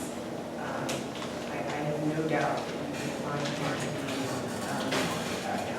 be warm and welcoming, but professional, excellent. He would be doing most of the work. There are others who will step in if he is unable, depending on workload, depending on the issue. We have plenty of people to step in. John Holtzman, that again you talked about, it could be myself, or it could be Michael Roush, who is the former Pleasanton city attorney and is currently the city attorney in St. Elizabeth. Any of those individuals would easily be able to step in, but your prime go-to is going to be Randy Riddle. And again, I apologize, he's out of the country this evening, and would very much like to be here. I have had the pleasure of working side by side with Randy for more than a decade and a half actually. And so he is top-notch. You are getting an amazing lawyer, and the other lawyers who are here to step in for him when he's not here, or who may pick up a piece of this, work well with Randy, and all of us are very capable and have dealt with the kinds of issues that we're dealing with. So your relationship person will be Randy Riddle. And I am also happy to help in whatever way I can. Do you have something to say? We moved to Kensington recently from Oakland. And same governance in Oakland is something nobody knows anything about. And we thought we were coming to a very staid academic community. And we're trying to come to the wild, wild west here. There's an apparently antagonistic, by at least some members of the community, relationship with members of the board. And how much can the general counsel, in this consideration, make sure that the board realize the necessity for transparency and open communication with the community? Because I've just been reading next door, and oh my God, it's kind of terrifying, But don't, I mean, I advise you not to believe everything you read. well, and, I come from a place where they always say, there's never been a slice of bologna cut so thin it didn't still have two sides. So we haven't heard that side. She was a mother. So, what position can the general counsel in this case take to help with relations with the community? Well, certainly there are many laws that are on the books in order to promote and ensure transparency. And so, the number one thing that we can do is to make sure that all systems are in place, that those things are working properly, that the board is educated and understands how to work within the confines of the parameters, and to make sure that the transparency that the law requires is happening. And so that's the first thing, and really that is one of the prime functions of the general counsel, is to make sure that all of those laws, which, when you start reading through them, they just sort of boggle your brain, but they're there for a really important reason, and they make sense, and to make sure that the board fully understands that. I am confident that the board does understand it and has been complying with those, but occasionally as you go along, you come across a tricky situation. So we're here to help and to make sure that everyone is following those rules. On top of that, there are some sort of practical kind of procedures that we can help the board put into place that I think will make things run more smoothly, that will allow more transparency in ways that are appropriate between council members.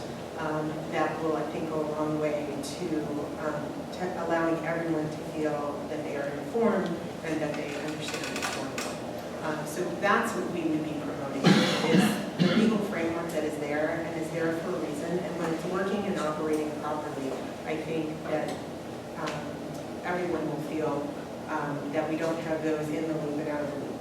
I don't think we'll have a loop. I think we're going to have board members who are working and functioning properly as a team. Okay, I'm going to ask to turn to board discussion of this matter. Any board members want to comment? Okay, thank you, Mr. President. And thank you very much. I've had conversations with John Holtzman 4 weeks now on various matters. I feel Teresa and John understand the challenges we're facing as we get to know one another. And I'm fairly confident that they will be responsive to the needs of the newer board members, and will help us all sort of develop a better system of communicating. And I have no reservations about their legal prowess. They're legendary. We're very lucky to have them. And I do feel confident that they will also, we'll learn a lot from them, and I think that's always a good thing. Anybody else? I had the pleasure of speaking with some of their references and people they've worked with this week. And you don't often think that calling someone for a referral about someone, I was frankly kind of tense because, I thought maybe I'll get a few words. Boy, I couldn't get off the phone with yes, because he was so exuberant. And I know Bill Lindsay, the city manager of Richmond, enthusiastic, assured us that we were in excellent hands, that they would work very hard with the special concerns that we have, especially the special concerns I think that the new board members have. And so I have a lot of confidence in this proposal for this firm. Right, well, I'm fully supportive. I am too. I think it's a great firm to select, and I think it'll meet our needs, and we'll have a really deep bench, as they say in baseball. So I'm all in favor of it. All right, well, do I hear a motion on item 1A? Go ahead. I interrupted you. Just want to know if somebody wants to. I move that we adopt the proposal to engage public law group as general counsel for the KPPCSD, level initials, as well as to provide such other legal services to the district as requested by the district during this 4-month interim period. They've made a proposal as well in terms of fees that they would charge, and I'm endorsing that as part of the proposal. I second the motion. Any discussion? Quick question, are you wrapping in the notion of the KPOA MOU to this? No. Okay. My question is, are we accepting the 20-hour monthly rate at $5,000? Okay. Yes, as proposed. So they've given us a flat rate, just so transparent, given us a flat rate of $5,000 per month for 20 hours of service. That's substantially below what Randy Riddle, the person who will be acting as general counsel, would normally bill. And if we've made an agreement, I think, during this 4-month period, if it turns out that that 20 hours is too much or too little, we'll make an adjustment if we decide to retain them beyond the 4 months. So if it turns out we really only need 5 hours a month, miracle of miracles, we would adjust it at the end of the 4-month period. So they're being gracious enough to let us do a trial on every single level. And if my understanding is correct, they're allowing us rollover hours as if we weren't. And it's like an ushering into yes, like sprint into next month. You know, if we don't use all our hours, we get more. Then, yeah. Okay, it was a long motion, I want to make sure I have it accurately. A motion to adopt the proposal to engage the public law group to provide general counsel service and other legal services for 4 months and to endorse rates of $5,000 per month for 20 hours. And the hourly rates that they would bill for other legal services. As proposed in their contract. And just to be clear, if for any reason we go over 20 hours, they will charge us at $5,000 a month rate divided by 20 or No, it's a higher. That's why I'm asking. At the regular hours. It's the higher rate, which is still a significantly reduced rate from our normal rates, which frankly are really significantly reduced. Okay, so we have a motion and a second. All in favor? Aye. Any opposed? Motion passes. Okay.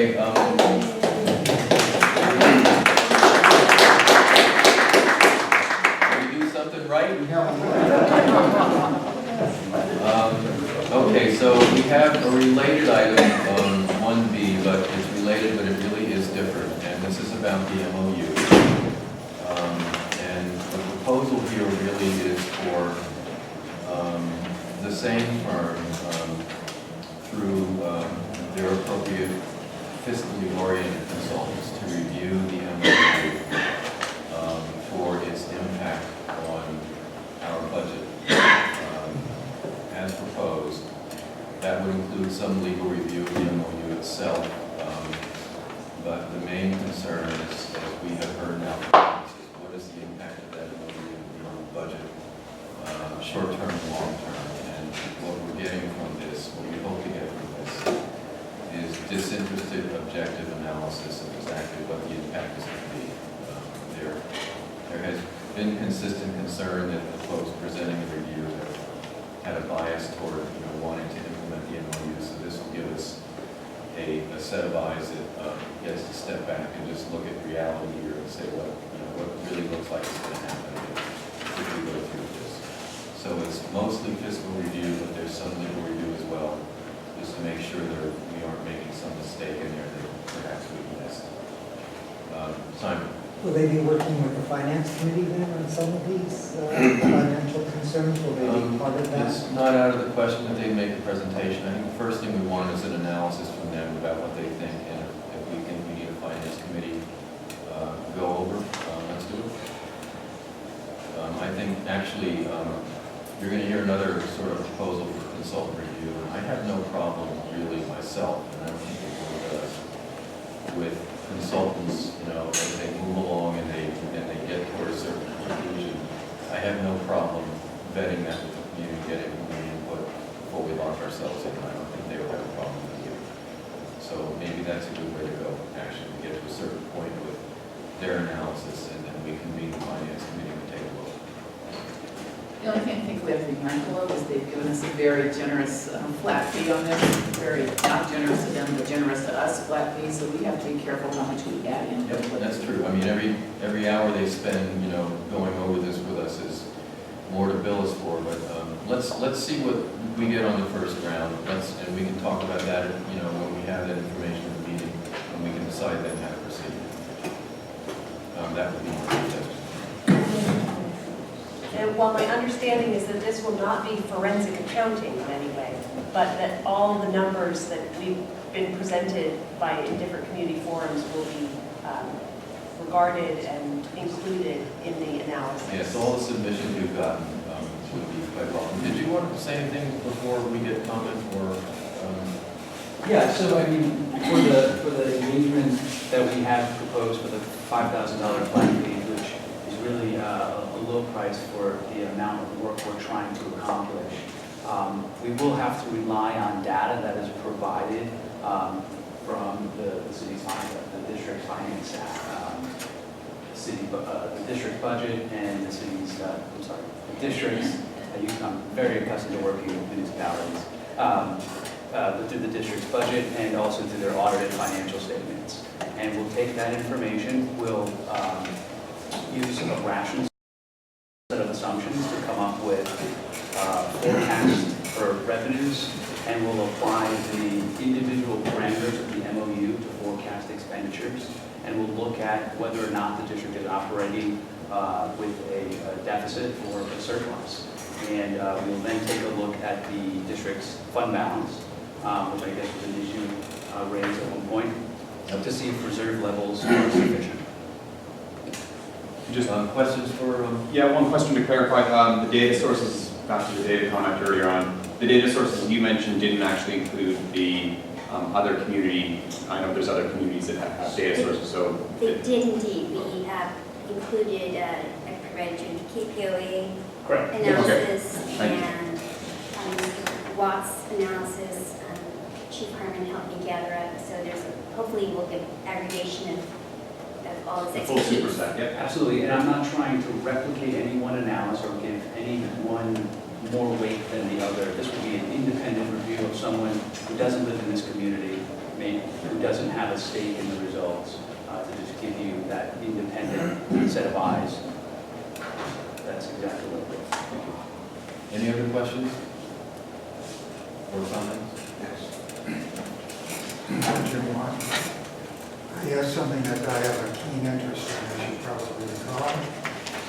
But I want to point out that the item B is really a twofold issue here. It talks about retention of services to review the KPOA MOU and financial analysis. So I'd like to get a clearer understanding about the process that is going to go forward here. We have an MOU that was out there, which I think people are going back and look at, possibly redoing it. And I don't know who those people are, who the people are that are going to negotiate it. In the past, the way it worked was Ms. Gillette and Mr. Toombs were the ones that negotiated and brought it to us. And I had some questions about that MOU that came forward back in November, and I've had some email discussions with both board members Gillette and Toombs. And I would like to have, and maybe there are others out in the audience, I would like to have some input into this process because I have spent a great deal of time looking at this MOU. I have a lot of observations on what I think might be included, might be taken out from the one that was there before. And before we get down to the point where it's being brought to us for basically a vote, I think it would be helpful to have those of us who have some pretty good understanding of this provide some input, not just our consultant here. And I don't know how that process works. So that's the MOU. Then we have the financial analysis. As I say, it's really a two-part issue here. And we have our finance committee, but again, how are we going to look at this MOU in a financial sense if in fact the MOU is still out there for adoption and there are various components that can go into that MOU which could influence the finances? I mean, it's difficult to, it's the old cart horse sort of thing, which goes first. But where I'd kind of like to end this conversation is just that I think it's important to get some community involvement. And I, for one, would certainly like to be one of those people that plays a role in that. And I don't know how we can get the community involved in both the MOU and financial analysis. Well, let's take this one step at a time. I think the first step is to take the MOU as proposed and look at it primarily from a fiscal point of view and say, what is the impact of that proposal? What would be the impact of that proposal on the district's finances year 1, year 2, year 3, year 4? Probably stated as ranges. It could be this, could be that. We work from that point. If, let's say the news is fabulous, then we might talk about, well, we might have a conversation with the community about we want to adopt it since the news is fabulous. Let's say the news is not so good, and there is some suggestion that we need a change, then we have to talk about that. So I think we have to take it one step at a time. We have never yet, in my opinion, even with that last financial committee meeting where it seemed like we did make some progress, we have never gotten yet to the point where, in my view, we have an objective analysis of the proposed MOU's impact on our finances, in the sense that we can say we actually have the best data we can reasonably get. So let's get that done, or let's get that done up to a point at least where we feel like we're ready to take that to the finance committee and have a discussion. That would be my way to answer that. There are some issues here. We did kind of have a first reading of that MOU. We don't know if we're locked into certain provisions in that MOU or not, depending on the law. We certainly don't want to go there if we don't have to. And we may not have to. It really depends on what kind of analysis we get. So I think we first need the objective analysis. We haven't really had one, I'm sorry to say, and we need it. And once we get that, I think we can start, talking about the next steps in decision making. I hear what you're saying, but I think that kind of begs the issue about whether or not there isn't yet a better MOU that could be put together that would actually be an improvement over the one that's out there. Well, I have to interject here, excuse me. Len and I sit on this committee, and this was an issue that we brought up in closed session because there was waning confidence in two things: the budget and the fiscal impact of the MOU as it was presented in December.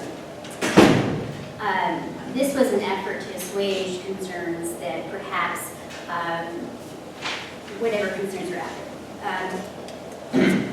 I fully support this approach. We've provided Mr. Benson with your memos, KPOA's memos. I realized that he and I went to school together. He's a public finance whiz, and this is all he does for a living. 9 to 5, it's probably 50 hours a week, and specifically in the public sector. So while we have a lot of finance expertise, we don't have a lot of folks who have public sector expertise, except for Ms. Feldman. And he's contemplated, recommendations from her organization. So I feel really good about this step. I want something independent. He has no dog in this fight, and I think that's the kind of, objective look that we need to be taking on this, because it's already out there. We've already had a first reading, so the item needs to be adjudicated. And I'm not ready to do that until I have more confidence in what we can afford and what the fiscal impact of this is. Did you have something? Yeah, first, Gail, and then you. Really quick. I just wanted to make a couple comments, and then would it be possible just to have Adam speak a little bit just more about what your background is and experience? Because earlier today, as you know, I sent the board members on behalf of the Kensington Property Owners Association a brief note just saying, great, have a few. Slow down. Okay. Take your time. Fine. We're happy that the new firm is going to be looking at the contract, at the MOU, but we were concerned about having a law firm look at the financial issues. So I'm really happy to know that they have the financial expertise, that you've actually given the documents that we've sent to the board over the last couple of months. And I just again want to emphasize the key issue is that the budget, the financial figures, you're not looking at whether these are the right numbers, you're not auditors. So these really are just a bunch of policy decisions around how the reserve is determined. And the two key issues that we had raised over the last couple of months, particularly with the finance committee, was in regards to the franchise fee that the district collects for garbage collection, whether or not that can be the general purpose revenue. And then the other piece is that there's a number of liabilities that the district has and set-asides that really need to be accounted for in the fund balance in the reserve. And so in the projections that we've all been looking at in the finance committee, that was really kind of where the heart of the disagreement was. It was about the policy issues of how you account for that. So that's really critical as you go forward. It's not, we understand you're not going to be looking at whether, you know, the $200,000 in this particular account is the correct number if you want to have the time for that. So I just hope that there's be some more dialogue about that at some public forum before this is all. I just wanted to remind Dale that your memo actually sets out the points and assumptions, and that he's got it. Yeah, okay, yeah. In action. And I just, it's important, and I just want to emphasize that. Yes, thank you. Before I joined the Brennan Sloan Law Firm, I was a senior manager consultant at the firm called Public Financial Management, which specialized in working with state and local governments. We were the largest financial advisor in the country. We advised on more transactions in the public sector than any other FA firm out there. And we also managed about $70 billion in governmental assets through various amounts of local government pools. I specifically worked in our firm's strategic consulting practice. It was a national group of about 25 folks, former state and local government officials who, sorry, That's okay. Okay, 25 folks who work nationally working with distressed municipalities, doing long-range financial forecasts, financial workout plans and turnaround plans, and also in labor negotiations, providing expert analysis and financial analysis in preparation for bargaining. So my skill set and my background does fit well with those two main priorities that we have to review the MOU. It's long-range financial impact, and also to look at the district's projections going forward, just to see if they're reasonable, and if we have any changes to it, we'll certainly outline all those assumptions. Okay, and you know, so the point is here, we're not looking for good news here, we're looking for good, solid data. It's come to that time, folks, we have to take a vote on whether we're going to extend our meeting beyond 10 o'clock. It's 9:45 now, we need to take that vote. I move we extend beyond 10 o'clock, and I move that we close the discussion on this subject and we'll take a vote. Okay, so I'll second the first motion there. All in favor? Aye. Any opposed? Okay, we're going. Actually, You're opposed to going beyond 10? Okay, let's make record of that. Okay, so there was a motion to move to extend and close discussion on. No, it was only. she said. Okay, there was no. No vote on it, but I was. Okay, so. This is the 9:45 vote. Yeah. I voted nay. Okay, so the motion passes and we're going to meet until we drop, and you're up. I should actually vote. Oh, Yeah. I'm sorry. Yeah, you guys can look fast. Well, I want to have a discussion about it because I want to know what we, if we don't go beyond 10, what we're going to do about clearing. Well, we're going to have a real problem continuing it since I'm going to be on the road for 2 weeks. We really need to get this done. It's unfortunate that we have to have our meetings a little late. I think all of us don't like that, but we have business to do and we need to get it done. This is the night we have to get the business done. We should get it done tonight. So I'll vote yea. Okay, the motion passes. So I think we should close the discussion on this. Any board member comments on this process? Motivated? All right, do I have a motion for item B? adopt the proposal for retention of services to review the KPOA MOU and financial analysis by the Public Management Group affiliated with the Rensselaer and Holston Sakai firm. Second the motion. All in favor for the discussion? All in favor? Oh, sorry. Aye. What, say that? Did you say it twice? Yes, Well, I'm sorry, I forgot to say any more discussion. okay. No more discussion, okay, all in favor? Aye. Any opposed? All right. Motion passes, we're done with that item, we have to return back to, Thank you very much. Thank you very much. yes, you're free, thank you. Nice to meet you.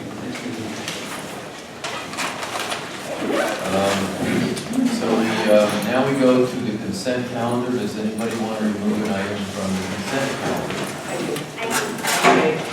Okay, go ahead, Zach. I'm sorry, who's doing that? I have J. J. And I have C. J, H, and C. Is Carl still here? Yes. What I missed this? Should we pull E? I think we'll pull E as well. Yes. We're going to pull E, J, H, and what? E, C, E. Wait, I have J, H, C, what else? Let's do an order, C, E, H, J. I pulled that. Okay, let's hear about C. Okay, the minutes of the regular meeting on March 12. Because this, I have first a clarification, I'm sorry about that. I think it, I don't see the page.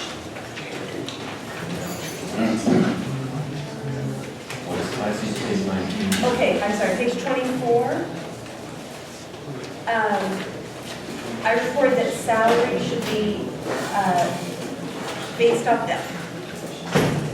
Perhaps I stated it incorrectly, but I'm not sure, or whether, my proposal was that there was a 3% more than the second step for Master Sergeant, plus an additional $10,000, and then an additional $1,000 a month to the general manager role. That put the, yeah. And that puts us at $121,564. Total 121,564. I apologize for that oversight. We didn't have a recording for that part of the meeting. And then my other thing to ask is that because we didn't have a recording for this meeting, whether or not, I'm all right with the, otherwise the comments and things referring to myself, but I feel rather that this should be tabled at least for another meeting so that other members of the community can consult and get a chance to, in case they haven't been able to adapt, to read the commentary and to make sure that it's clear, because I think Lynn didn't have that benefit, that she could go back. And I know there are a couple things where people, so I think that would make it easier, so we could give I people. had a few folks who didn't see their comments represented in the meeting, and that's kind of a... So your proposal is to table further discussion of the minutes until next For meeting? March, 12, so that. Move it to, continue the item. I'm here now, and I would like to make a correction on March 12th concerning my comments. Well, before we do that, how does the board feel about just tabling discussion of the consent calendar until next meeting? The only problem is you have nothing to go back to verify what anybody's going to say. That's just going to be a hard part.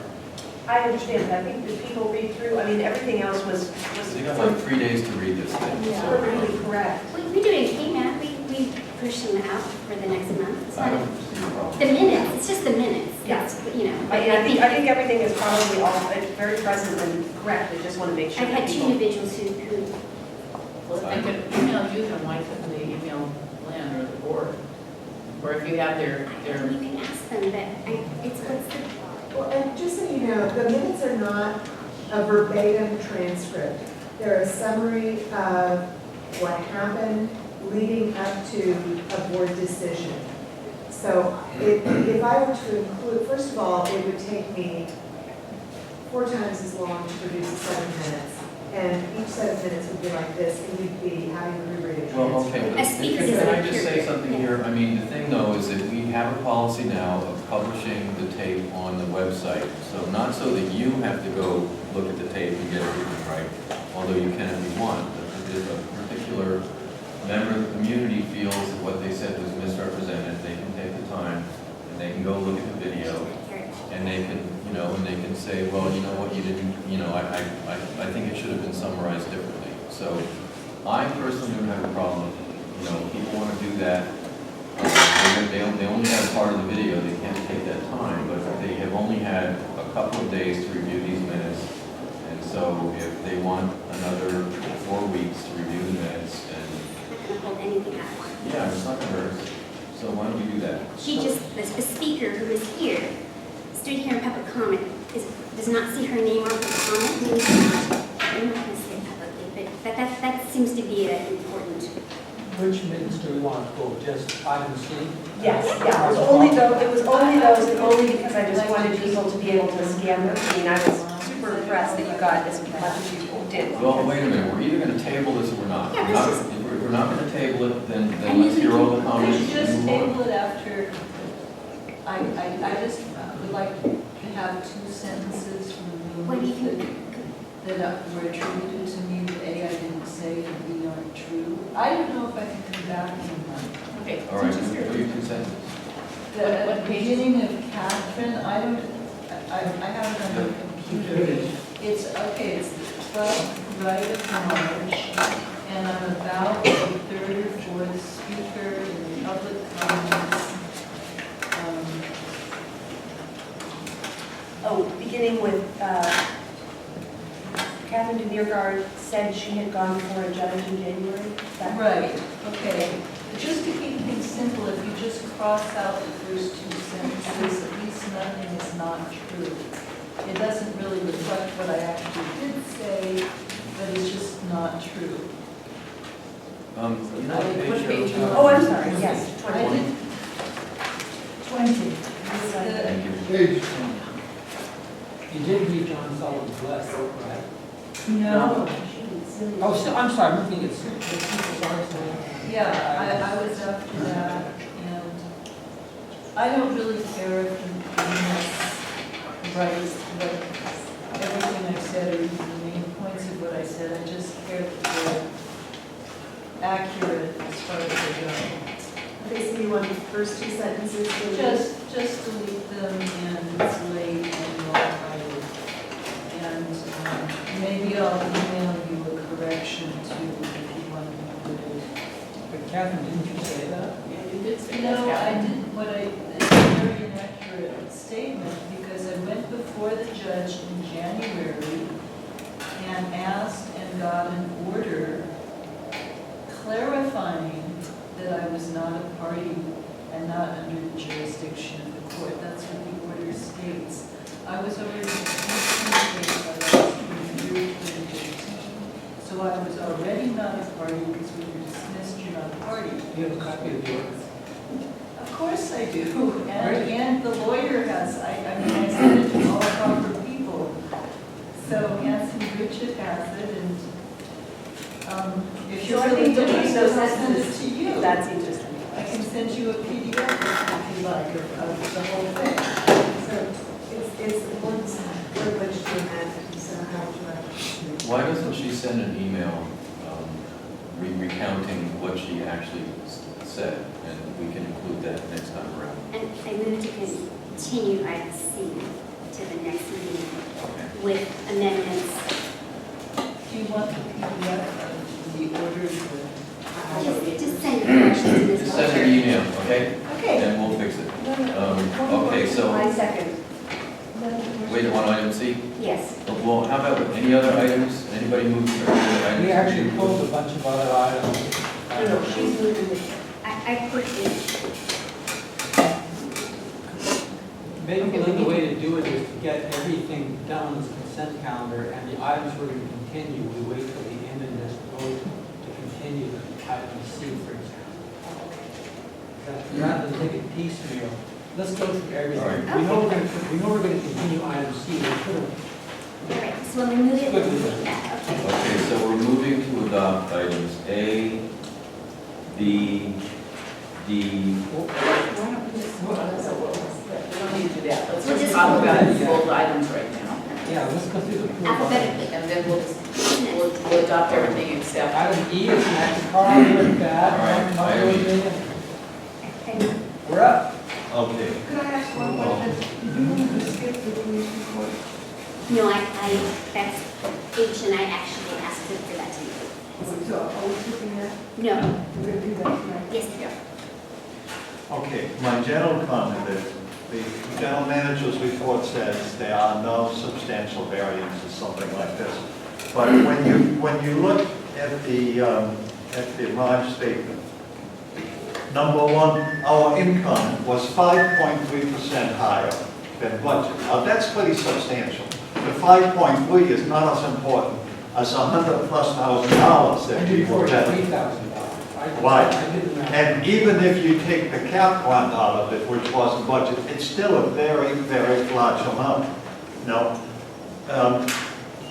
I had last month, I was thinking about 418 and 419, and I still don't quite understand why it is such a favorable, the income is so favorable against budget.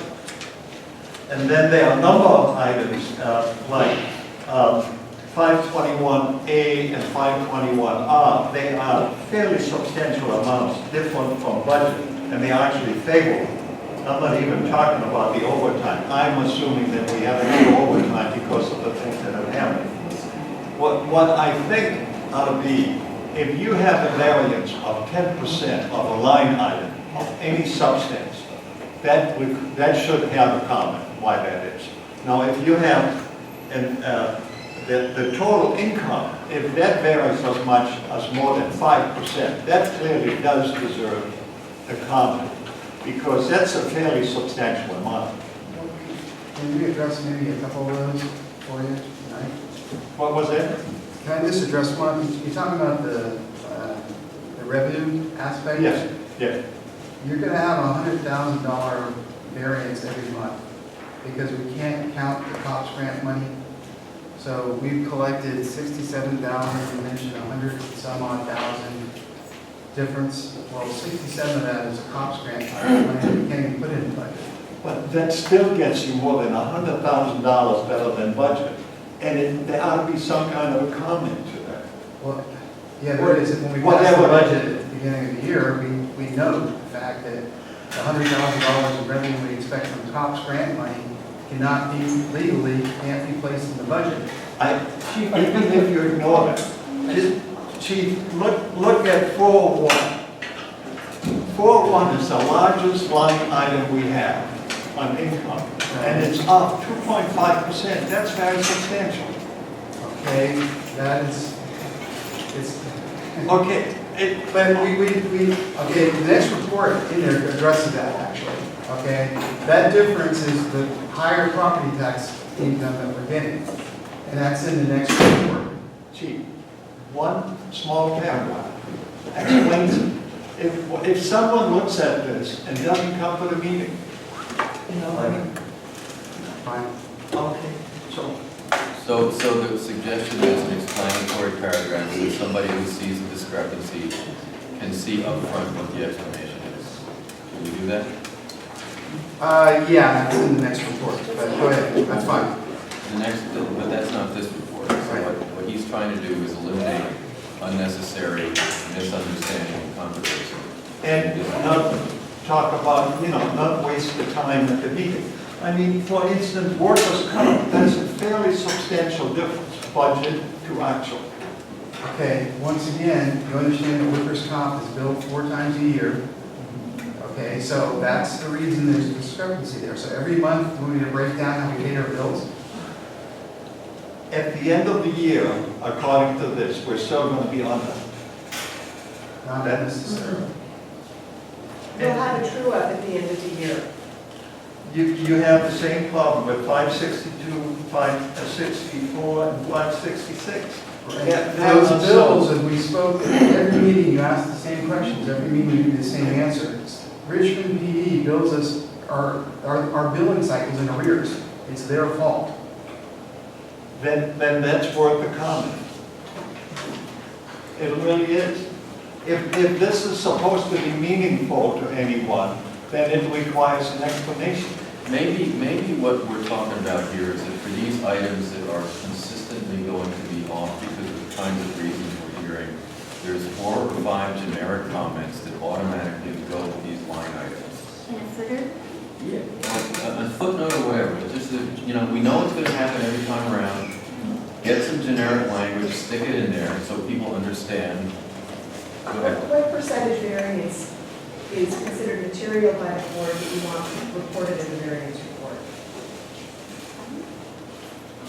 Because, if we're getting down to, $5,000, $2,000, I mean. Well, it seems like there's only three or so items here that are causing the. Well, there's actually more than that, there's a lot, there's a lot of variance. Yeah, so if you could provide a percentage guidance, that would be really helpful for staff. Could Debbie run a variance report on everything, just to see where we're at?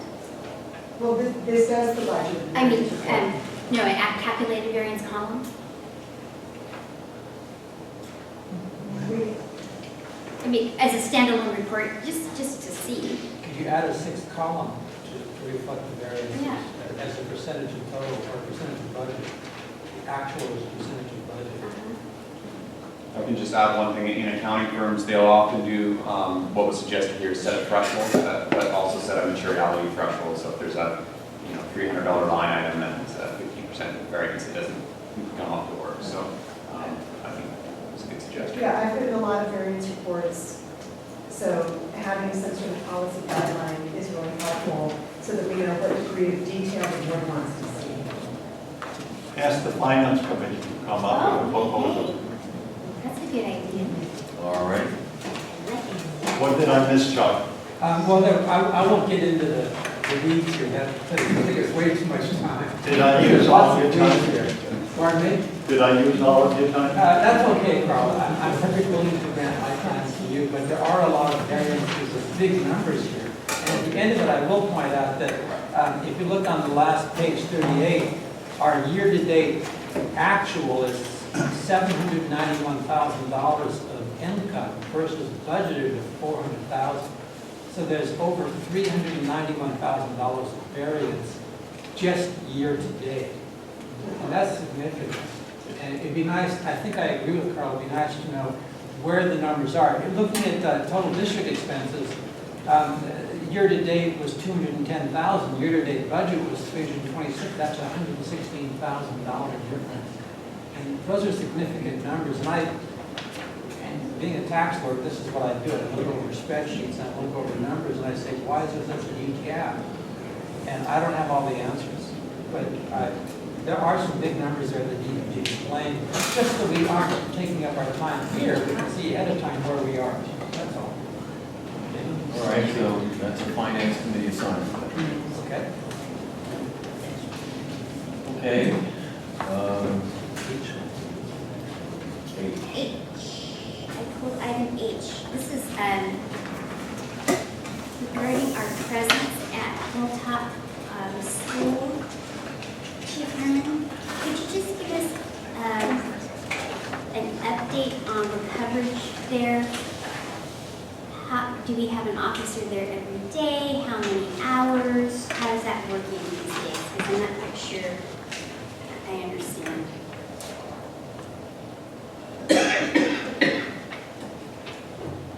Well, first of all, we're short-staffed. So if you're asking, how's it working up at Hilltop? Do we have someone up there every day? No. We only have one officer available in the morning now, and that officer makes traffic areas, assignments in the area of the school when he can, or she can. As far as additional coverage up there, we're not doing anything more than we do during a normal course of the day. Day watch officers are supposed to check in with the school at least twice during the shifts, and they try to do that. So that really doesn't change much. But we are short-staffed right now, so there's a lot less check-in than we had when we first started this. So, the day watch check-in is with the administration? They go to the administration office or they walk on the property? Yeah, they go to the office, they sign in, they walk the property. That's during the school hours, we still do our security checks at night. Okay. The security checks at night don't have to change. And those are every day, and it's the perimeter, I mean, the property and the perimeter at night? I would say, yeah, depending on call for service every day, depending on who's the officer is.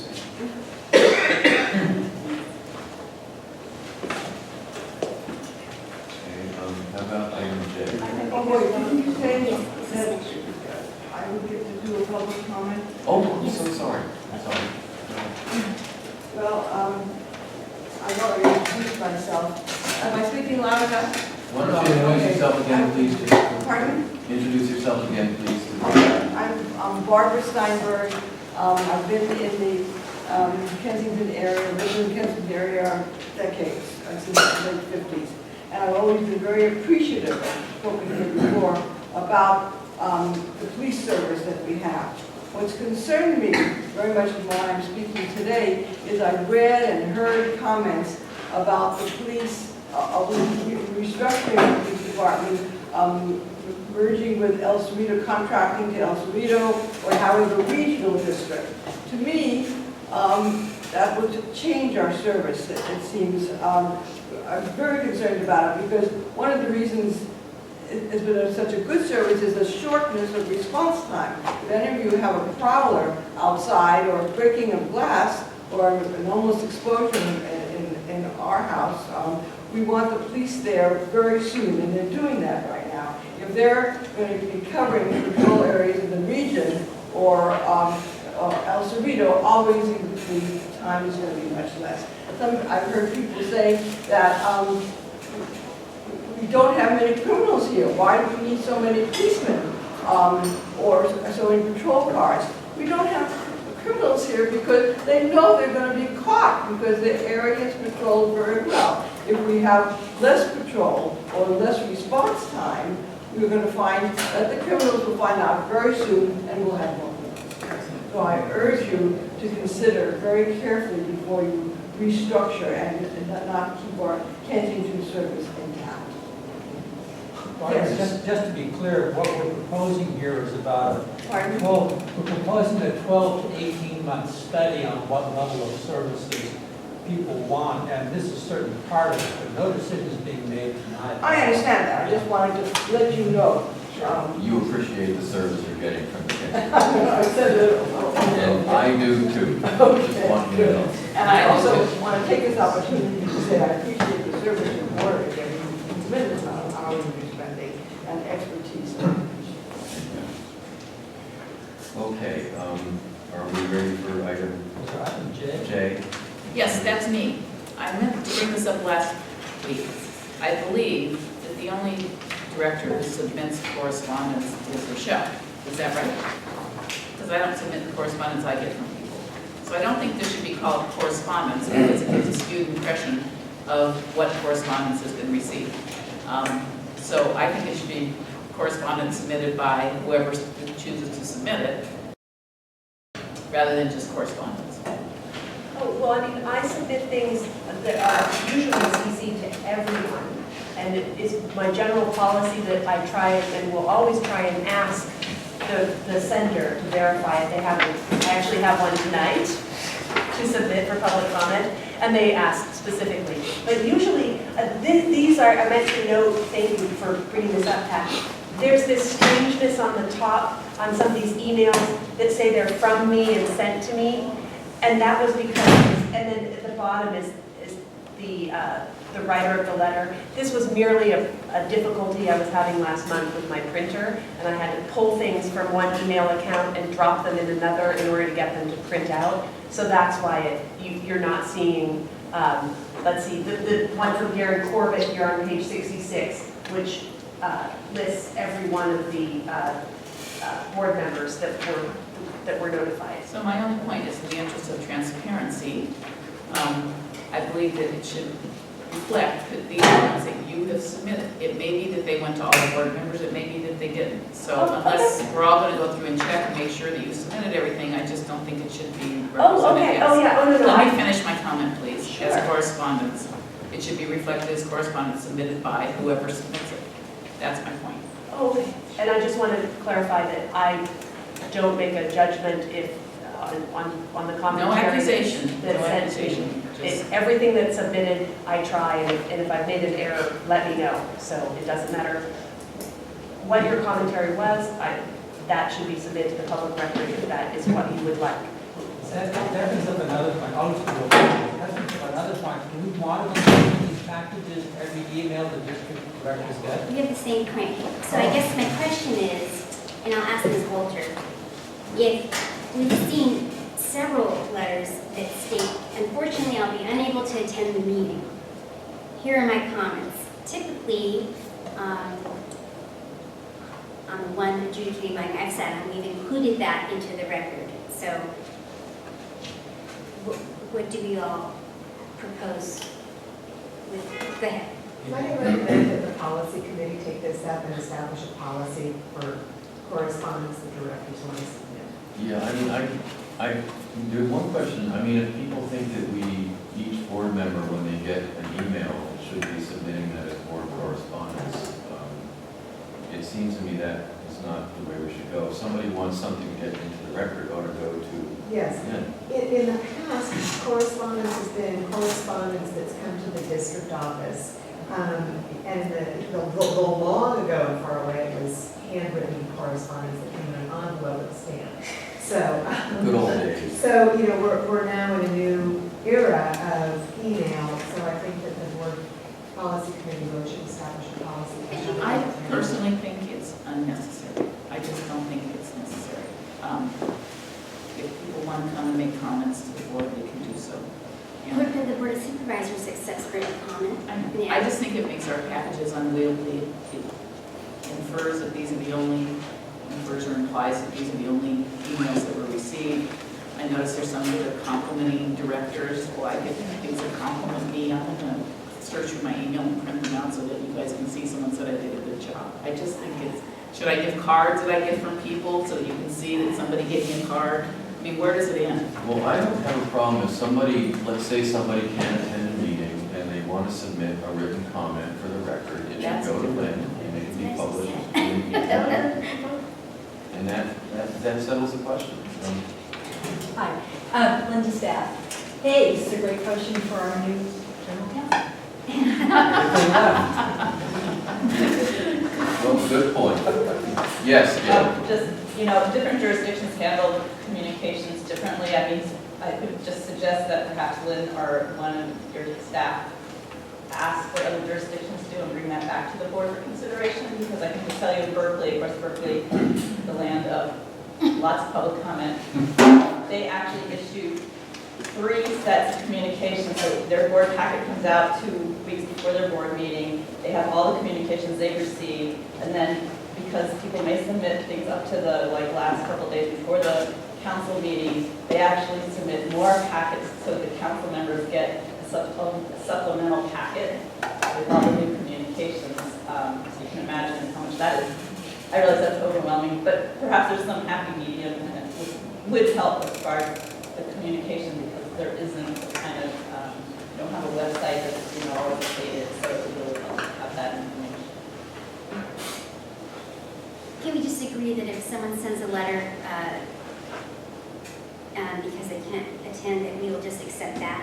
Well, yeah, but I want there to be a place they send a letter that's official, like Lynn. To Lynn, yes. Like, I don't want to have to be forwarding everything I get.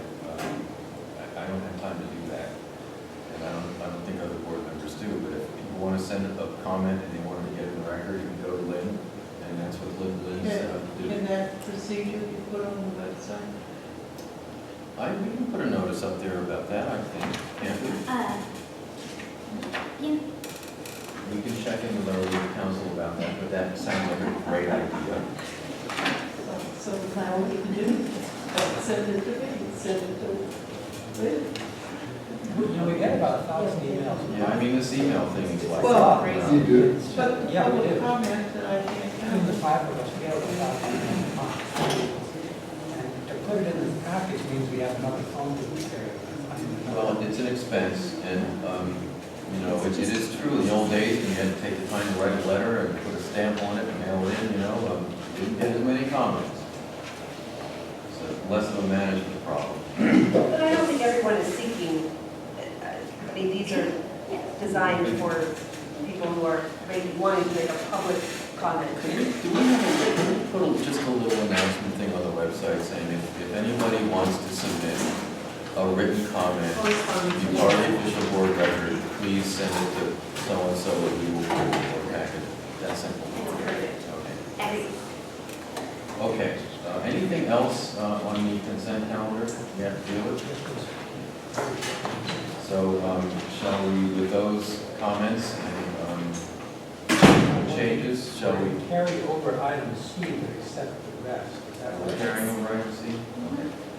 All right, so minus item, well, shall we vote first, carry over item C? Let me make a resolution. I move to approve the consent calendar with the exception that you carry over item C to the next meeting. Second. Can I make a friendly amendment? Sure.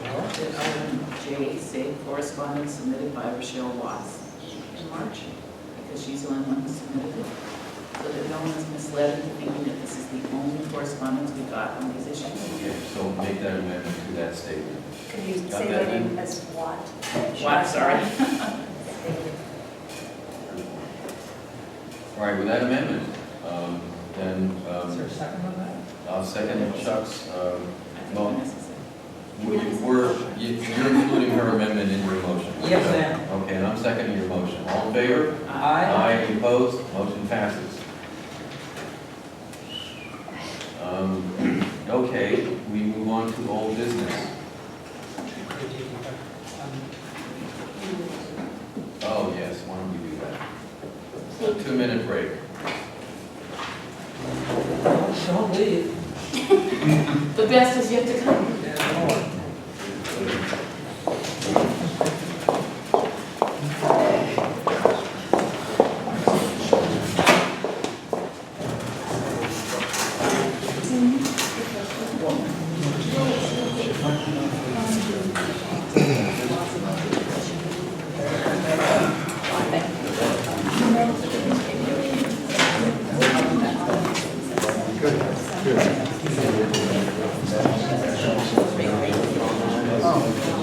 Sounds like a would be interesting.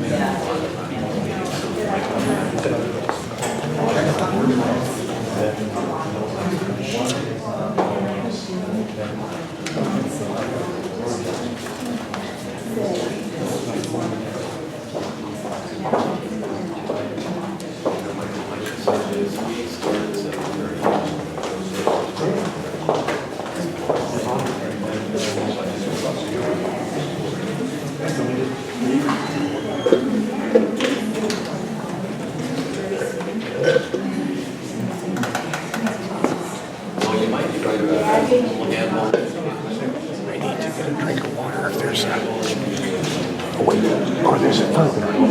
I think that.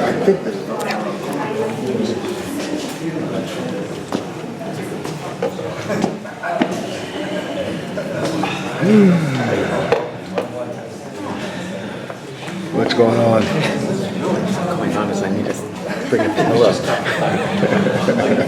How are you? Well, holding up. Long day, but hanging in there.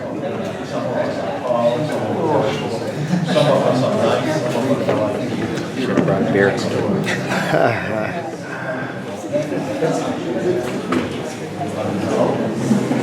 Does that surprise anybody?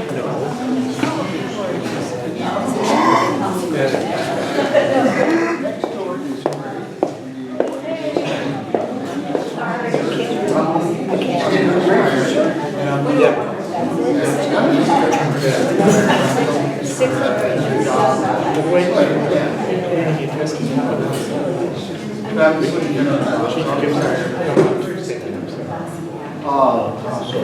Yeah. I think we're not.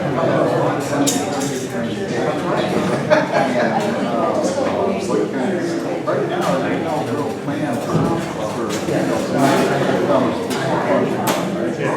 And the land of. Another marathon? Yes.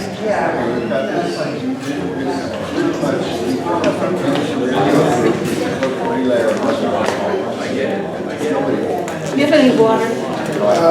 I think they're getting it from the fountain around there. Good. Thank you. Oh, you're welcome.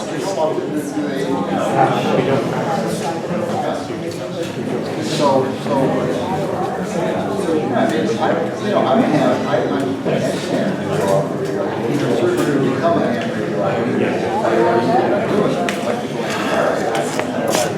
I'm gonna sneak him in.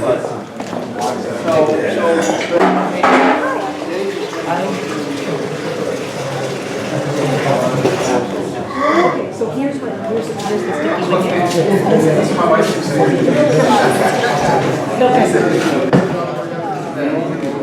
Are you hanging out? Oh, I hold it to the feet tired. well, I'll hang in there. I'm holding on. That'll be all right. I feel sorry for you. That's okay.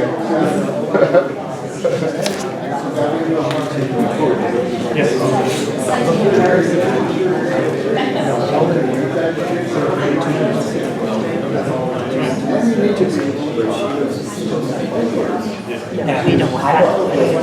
I don't the problem is you're getting I want to tell you.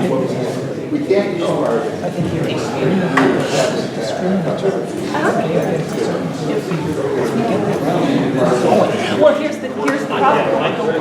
I didn't have legal counsel, so the KIC is offered, and so as I couldn't consult to ask if we could accept funds as a government agency without legal counsel that I haven't had. So Sergeant Huey and I are ready to purchase and make a recommendation.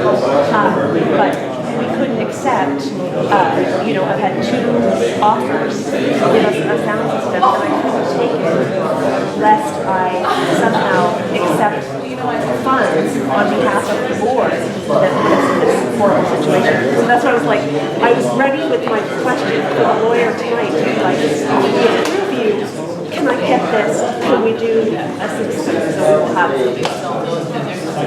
Oh, absolutely. No, it's horrible.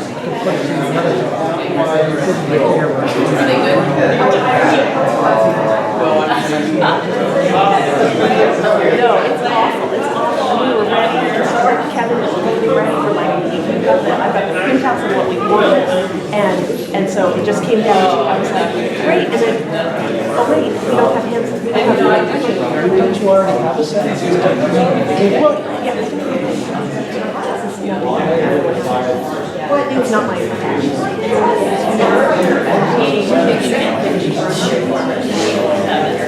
I think that's probably not 2 years old. Oh, very recent. I mean, it doesn't. Yeah. No, it's expected to be on board today. So I don't know what happened tonight. So I apologize. We'll get that. And you're right, it's ADA. You can count, it's 3 sentences, and it's everybody, it's every time. People will not keep their voices. Yeah, no, it's really hard to do. Because you feel like you're shouting at people, right?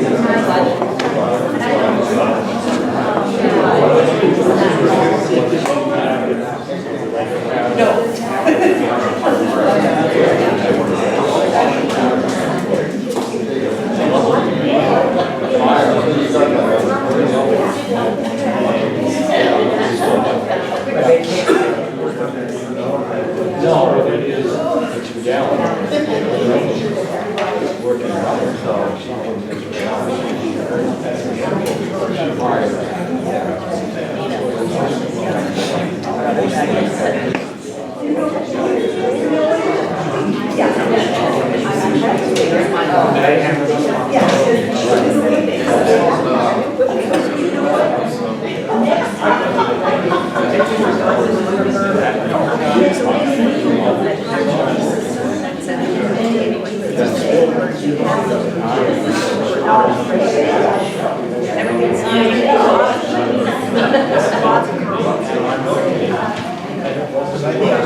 Like last time,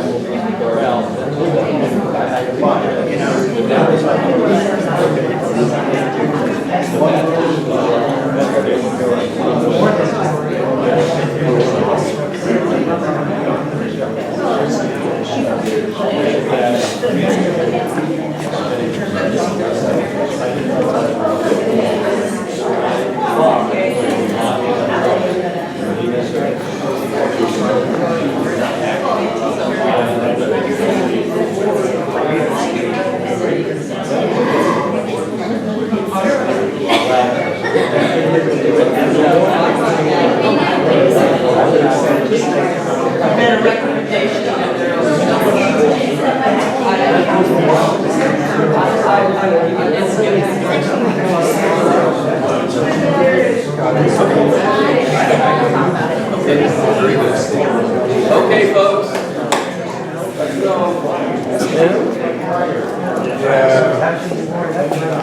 I never do.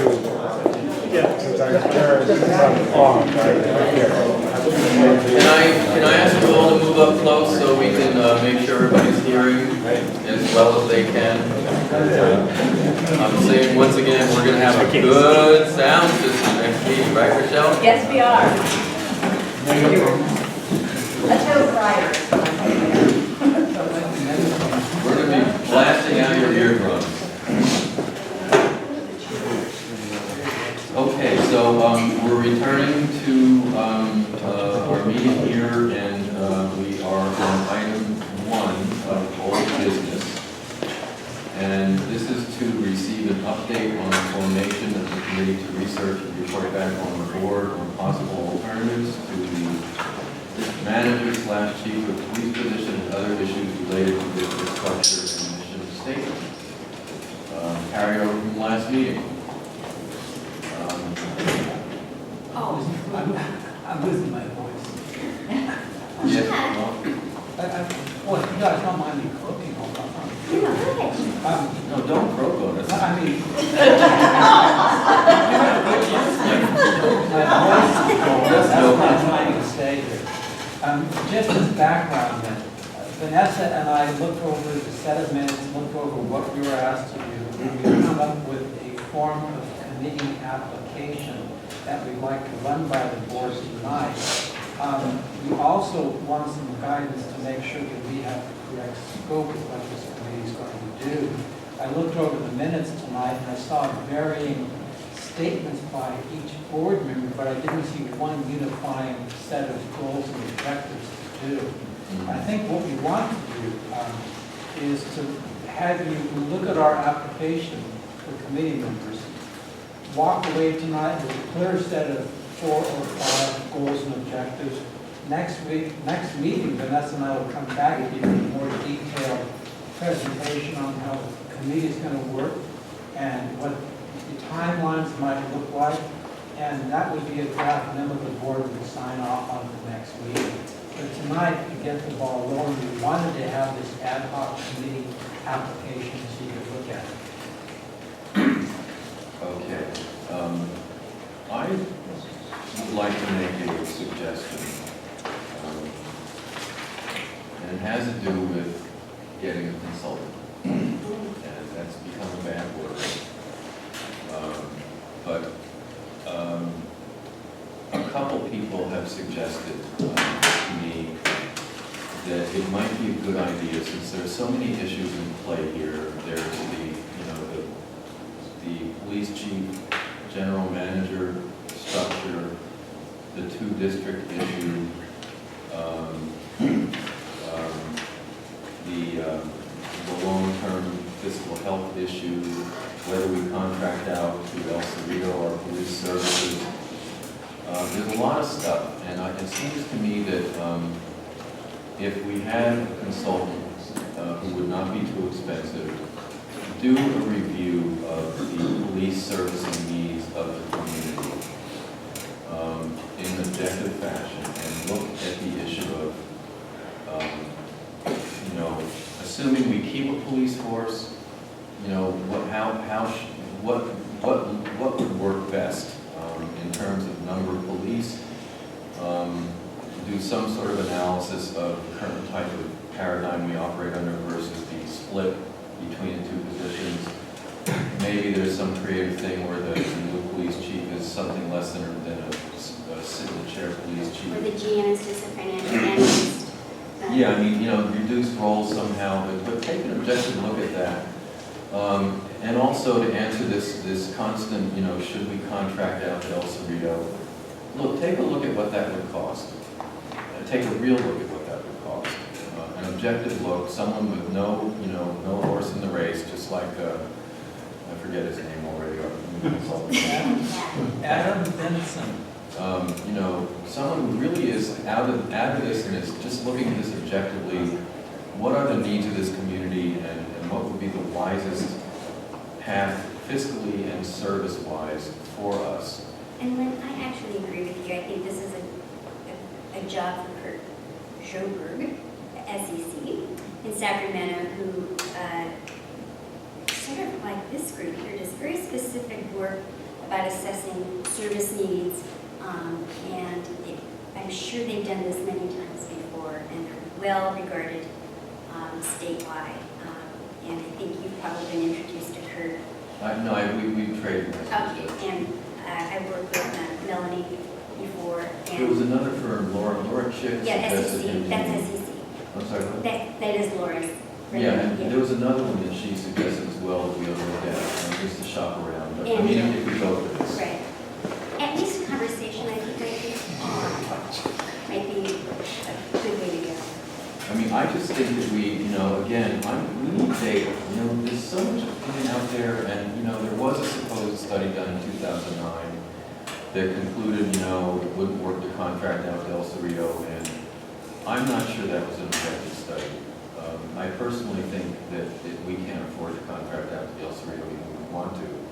That's just a gut feel I have from stuff I've heard, but I want somebody who's disinterested, who doesn't have a dog in the race, to just take a look at this and try to give us some information from a data point of view.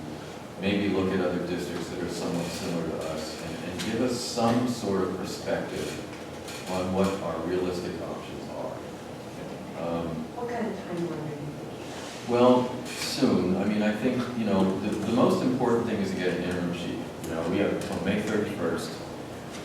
That is the most urgent thing, and I know there's been some, Kevin Payton was saying, well, what are you trying to do here? Do you want to hire the same combination chief manager that you've got now, or you want to go for something different? I think, we want to get somebody in place who we know can steer the ship. We are blessed to have Lynn Walter here who can, fill in any managerial gaps. Let's not talk about that, let's talk about this. Well, okay, you're right, I am mixing subjects, but just in terms of urgency, this is something we can spend a little bit of time on. Okay. And I think we ought to do it right. I was clarifying, I was wondering, are you thinking of rolling both things in together, or are you? No, I just think that we should have a consultant guide us in this process a little bit so that we have some real data to work with. Yes, Larry? Yeah, I'd just like to make a suggestion. I know that the police district is a member of the California Special Districts Association, as is the fire district. They have people that are willing to talk to you about organizational structure, how districts go over how your district is organized and make recommendations. And I believe the cost is very reasonable. It's part of the membership. So before you hire a consultant, you might want to just contact the CSDA and have one of their people come out and have a chat with you about various different options. And then after you have that chat, they may very well suggest, well, we think maybe you should get a consultant and they could give you some ideas. So I would start with the CSDA. So I have to say, my recommendation. I'm not totally comfortable with this, because I'd want to know that the consultant was in fact objective. Because there are a lot of different agendas that are going on around this issue. So I'm not sure how we ferret that out. And number two, I do think that this is an issue that has some uniqueness to our community. That there are, it may not be, what do you want the consultant to say, I guess is the Do you want him to give a recommendation, or do you want him to just gather information and? Well, you know, I could. And why not start with a citizen committee who could sort of talk about what the community is most interested in, and then have that be the focus of a more in-depth study? Well, let me just say one thing. One thing that got us some very good information as we moved toward the garbage contract was a poll that gave us a lot of information. I would see part of the process being a poll. It would ask some questions of people. My reaction to that is, it's a complicated issue. Do you want to have police, do you not want to have police? How do you ask that in a way that's going to solicit valuable information based on all the, let me finish, please. Based on all the ramifications that come from contracting out versus keeping local? How are you going to talk about the service needs? How are you going to talk about, how are you going to capture that in the survey? First of all, okay, well, the survey could ask a question like, do you like the level of service you're getting? Same way we asked about the garbage. But let me back up.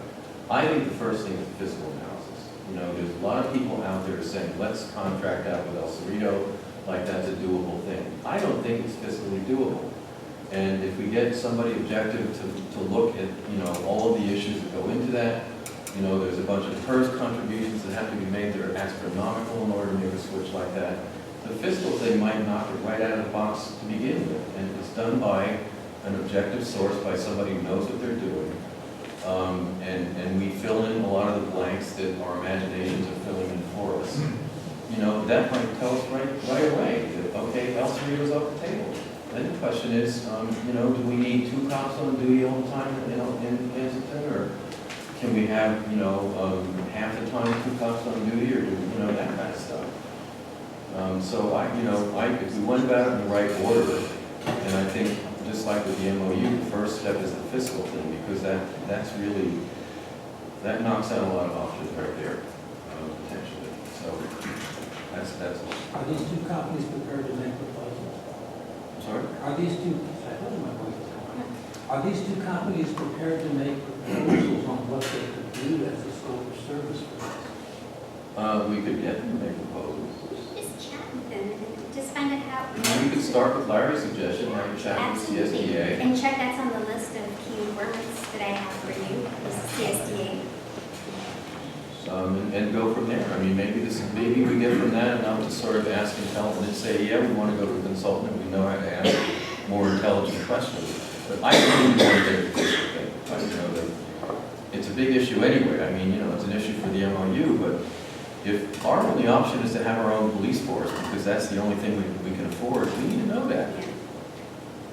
I was just going to say, I don't mind these ideas of working in conjunction. I don't mind, maybe we, you know, I mean, all this information that Vanessa and Chuck have put together is great. And I think that maybe we want some citizens, maybe we do hire a consultant, and then maybe the information they present to a lot of eyes, you know, Yeah. so people who then can ask questions and tease out, make sure that we've dotted all the i's and crossed all the t's. No, I think there should be a lot of dialogue in this process for sure. I just want this sort of, you know, this Data-driven subjective and entity that yeah. helps us out with it. So I just want to make a comment. I mean, I think that we originally were going to talk about this committee and what their role was going to be, and I think that was a good direction to go in. I think having a consultant at some point in the process is absolutely necessary, but I agree with yours, the board has already said that perhaps having the committee, the citizen committee, help you design the scope of work for the consultant would really make this more of a objective or, you know, at least an inclusive process for all the different opinions that exist. And I know that's not going to be easy because of all the things we were saying about who thinks who's what. But I do really believe that process would work better for the community right now, and I was hoping that's where you were going. So that would be my recommendations, because if, you know, I don't know who's going to draw up the scope of work, but even that alone, that act would be seen by one side or the other as being, you know, subjective bias. And ultimately, consultants do work for their client, and so it's never really objective. All of us who have been consultants in the world know that at some point, if they don't like what you're recommending, you don't recommend it in your report.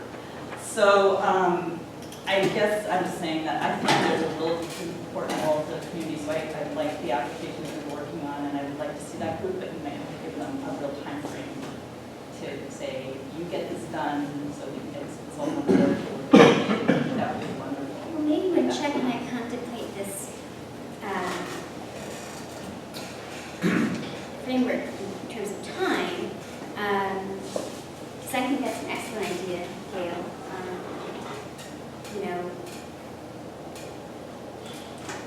we approve it first. Well, yeah, build the input in, build the consultant thing in if you're gonna go there. And we can sort of proceed with improvement. I'd like to get the names of these consultants and know what they can actually do for us and what they need from us. I like Larry's idea about just the conversations. Just conversations, not You guys engaging in just try that for starters. Absolutely. See where that leads, and, you know, I'm sure we'll get some ideas from that, and then that will help us move forward. I thoroughly agree that we need to find a way to integrate the community into this process. We'll pull all this together and synthesize it and bring it back to you next month. Starting. Oh, sorry. Oh, sorry, Brian. No, go ahead, please. It might be important that you develop some kind of budget around how much you're going to allocate for the process. You may find that you need a facilitator for this group, just to lead the meeting so that, you know, We had some ideas along those lines. Yes. We've been thinking about Yeah, this for a while, you know, this just didn't pop into our table last night. I mean, we have a model too, which is what the park committee did. You know, the whole notion of community input, town hall meetings, but we're happy to build into this framework a professional appraisal of what we have and a professional analysis of the finances. And as he said, the first contributions we'd have to make and any other OPEB contributions we'd have to make, those may be daunting. And yeah, but I think where Vanessa and I were speaking after we sent this application was the notion of putting together some kind of a larger report on what we think this committee can actually do. To the extent we want to build into it a professional consultant's vision, we can try to find a way to schedule that into a timeline of events and see where that will come. And we came up with a roster of key informants, other districts who've done this kind of change in governance. People at CSDA, one consultant that I mentioned here. So we plan on giving a lot of advice and having that inform what we're really. So maybe for next meeting, could you guys come up with a timeline? Yeah, we've got that up. We already have one in word works. Sorry, after 10 I can't. Yes, sir. 4 quick points. As you're having the informal conversations, you probably want to get an idea of the order of magnitude, just that'll probably come up as a question next time.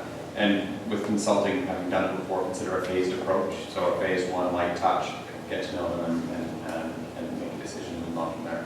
The second point, I think Pat's point about the mandate, whether to produce data versus recommendations is a very, very important bit. And has very serious repercussions as to how the process will unfold. And then scoping work is absolutely critical. This scope, I think, will be a good outcome. The third piece is to whoever is exploring with the CSDA. If you're looking, we are looking to become a more data-driven community and organization. There's some work that I've done in terms of benchmarking to other communities I'd be happy to share with the folks that prior to the conversations with CSDA that might help ask better questions. So if you want to, I'd be happy to share. That's all I have. Thanks. Did there were 4. Well, the second one was the CSDA. If I can help prepare with first CSDA, if I could be assist, please let me know.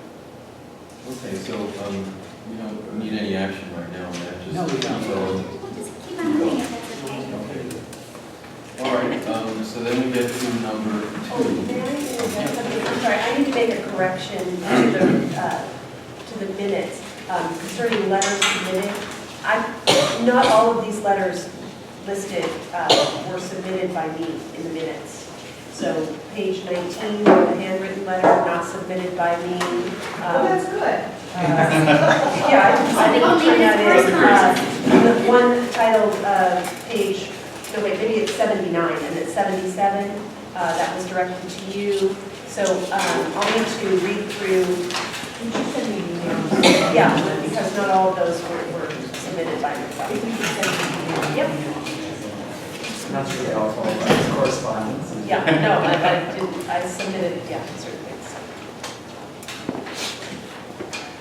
Okay, are we on to item 2 then, for all business? Discussion on the interim chief of police election process? Sure, do you want to skip and do 3? Okay. Why don't you read Oh, this? okay, here, okay. So, last month, several citizens, Ryan Anderson and Rick Artis, along with Sergeant Kevin Buick, had offered to discuss questions of security at the police department. And I offered to be the kind of board contact for that group. We met and discussed issues surrounding physical security, informational security, gentlemen, if you want to... Data security. What? Data security. Internet security. Internet security. And we want to introduce fuller findings next month. Suffices, and also to have a discussion with the fire board. We, in our non-professional opinions, after best practices were discussed, and I know that those were being practiced by staff, we are not concerned about our security in those areas that we stated above. Non-professional opinion again, but we will present some items that we think next month that may be improving how we handle security. But most of our sensitive data is actually handled in Richmond, and that is underneath protocols established by the Department of Justice. And so it's not anything we have purview over. And Lynn, your desk is lockable now? I now have a locking cabinet. And how about all those other file cabinets? Are they going to get locked or what? We're going to talk about, yes, Okay.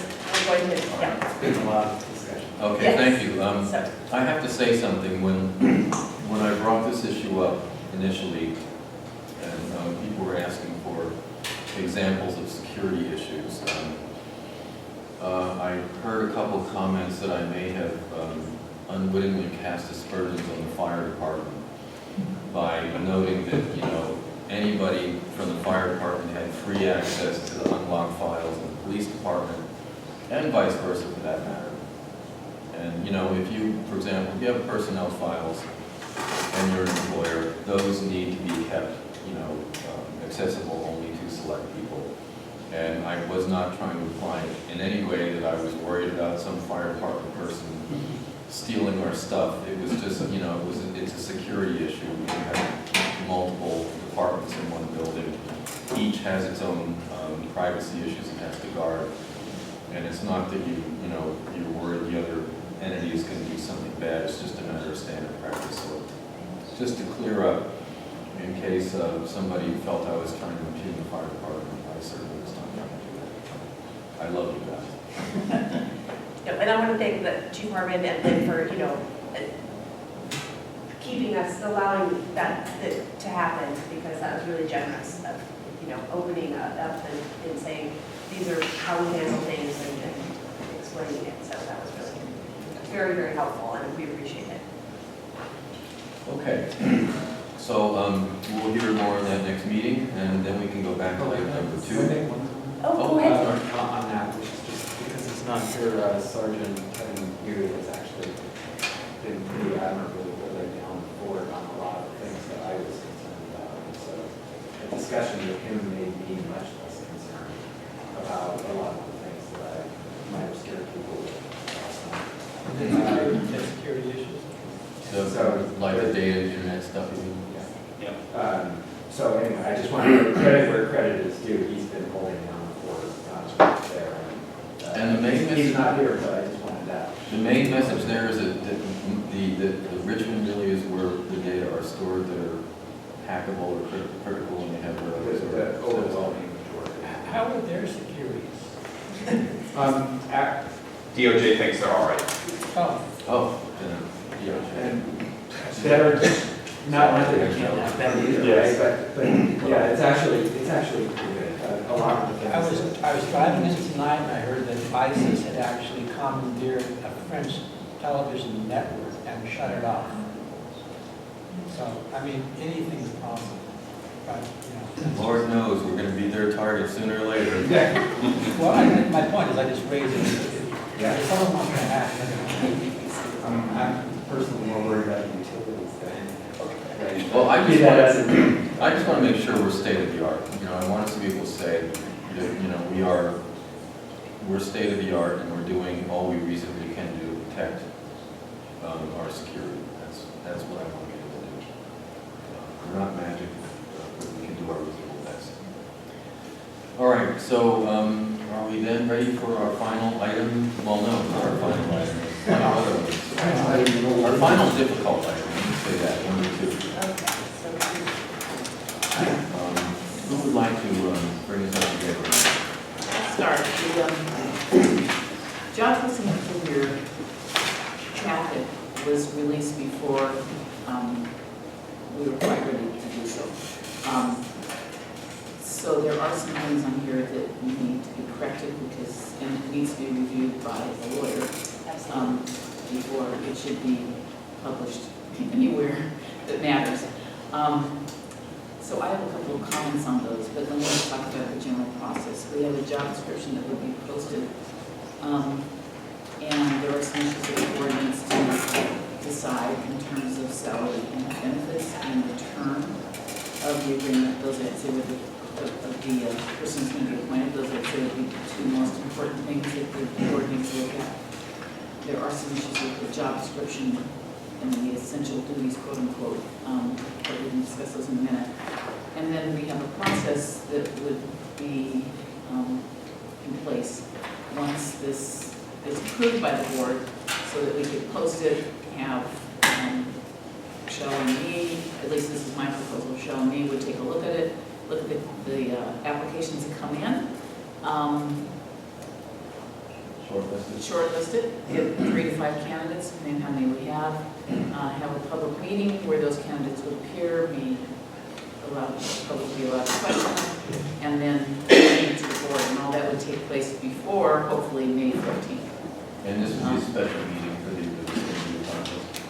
It would be, I don't know if it has to be a special meeting of the board or not, it would just be a public meeting. What you're planning.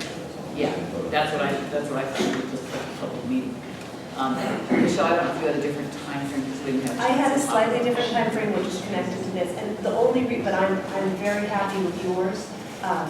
The only reason I speeded up was that the background checks typically take 3 to 4 weeks, and so I kind of smooshed everything. So I was hoping that we could post a job. I think April 13th is more reasonable. I put April 9th, but I think April 10th, I think. But I think April 13th is more reasonable. And then thought perhaps the application deadline would be Friday, May 1st, and then have the forum on May 6th. And then it'll be, and then we're just pushing that up here. Forum meaning public interview of finalists. Yes. So, okay, so my date for that was May 6th, if you're looking at, rather than May 11th. And I had only pushed up to facilitate the background checks. If you feel that this other schedule works a little bit better, I'm fine with that too. Yeah, my schedule is post a job on April 13th. The applications would be due on May 4th because I think we have to give people enough time to see that it's been posted and do their applications. The initial screening that Rochelle and I would do would be on May 8th. The public finalists, the public interview would be on May 11th because I think we're going to have to tell people on May 8th you've made the cut and they have to be able to appear. That's so that the issue. yeah. And then the board meeting is on May 14th. And at the board meeting, there'd be interviews of the finalists by the full board. Anyone in the public, I suppose, could ask questions as well at that point. And then we hopefully would vote on and one person's going to. Who does the background checking? We assigned it to someone. There are companies who will actually do a formal background. Yeah, and we could make it, we could make What it. job are we talking about? Well, that's the other thing. Yeah. So before we get to your question, let me just say one thing. We can make the job contingent upon passing a background check. Of course. So it doesn't really have to be done before we make the selection. Okay, the question I had, are we talking about the general manager? Are we talking about the COP? Or are we talking about a combined GM COP here? Combined. We're still in the same paradigm for you. Right. The process that Michelle and I have discussed, and it hasn't been discussed by the full board, is that it would be exactly as it is now, and it would be initially for a period of 6 months. Hope that we have some. However, we should anticipate, we don't know what kind of candidates we're going to get.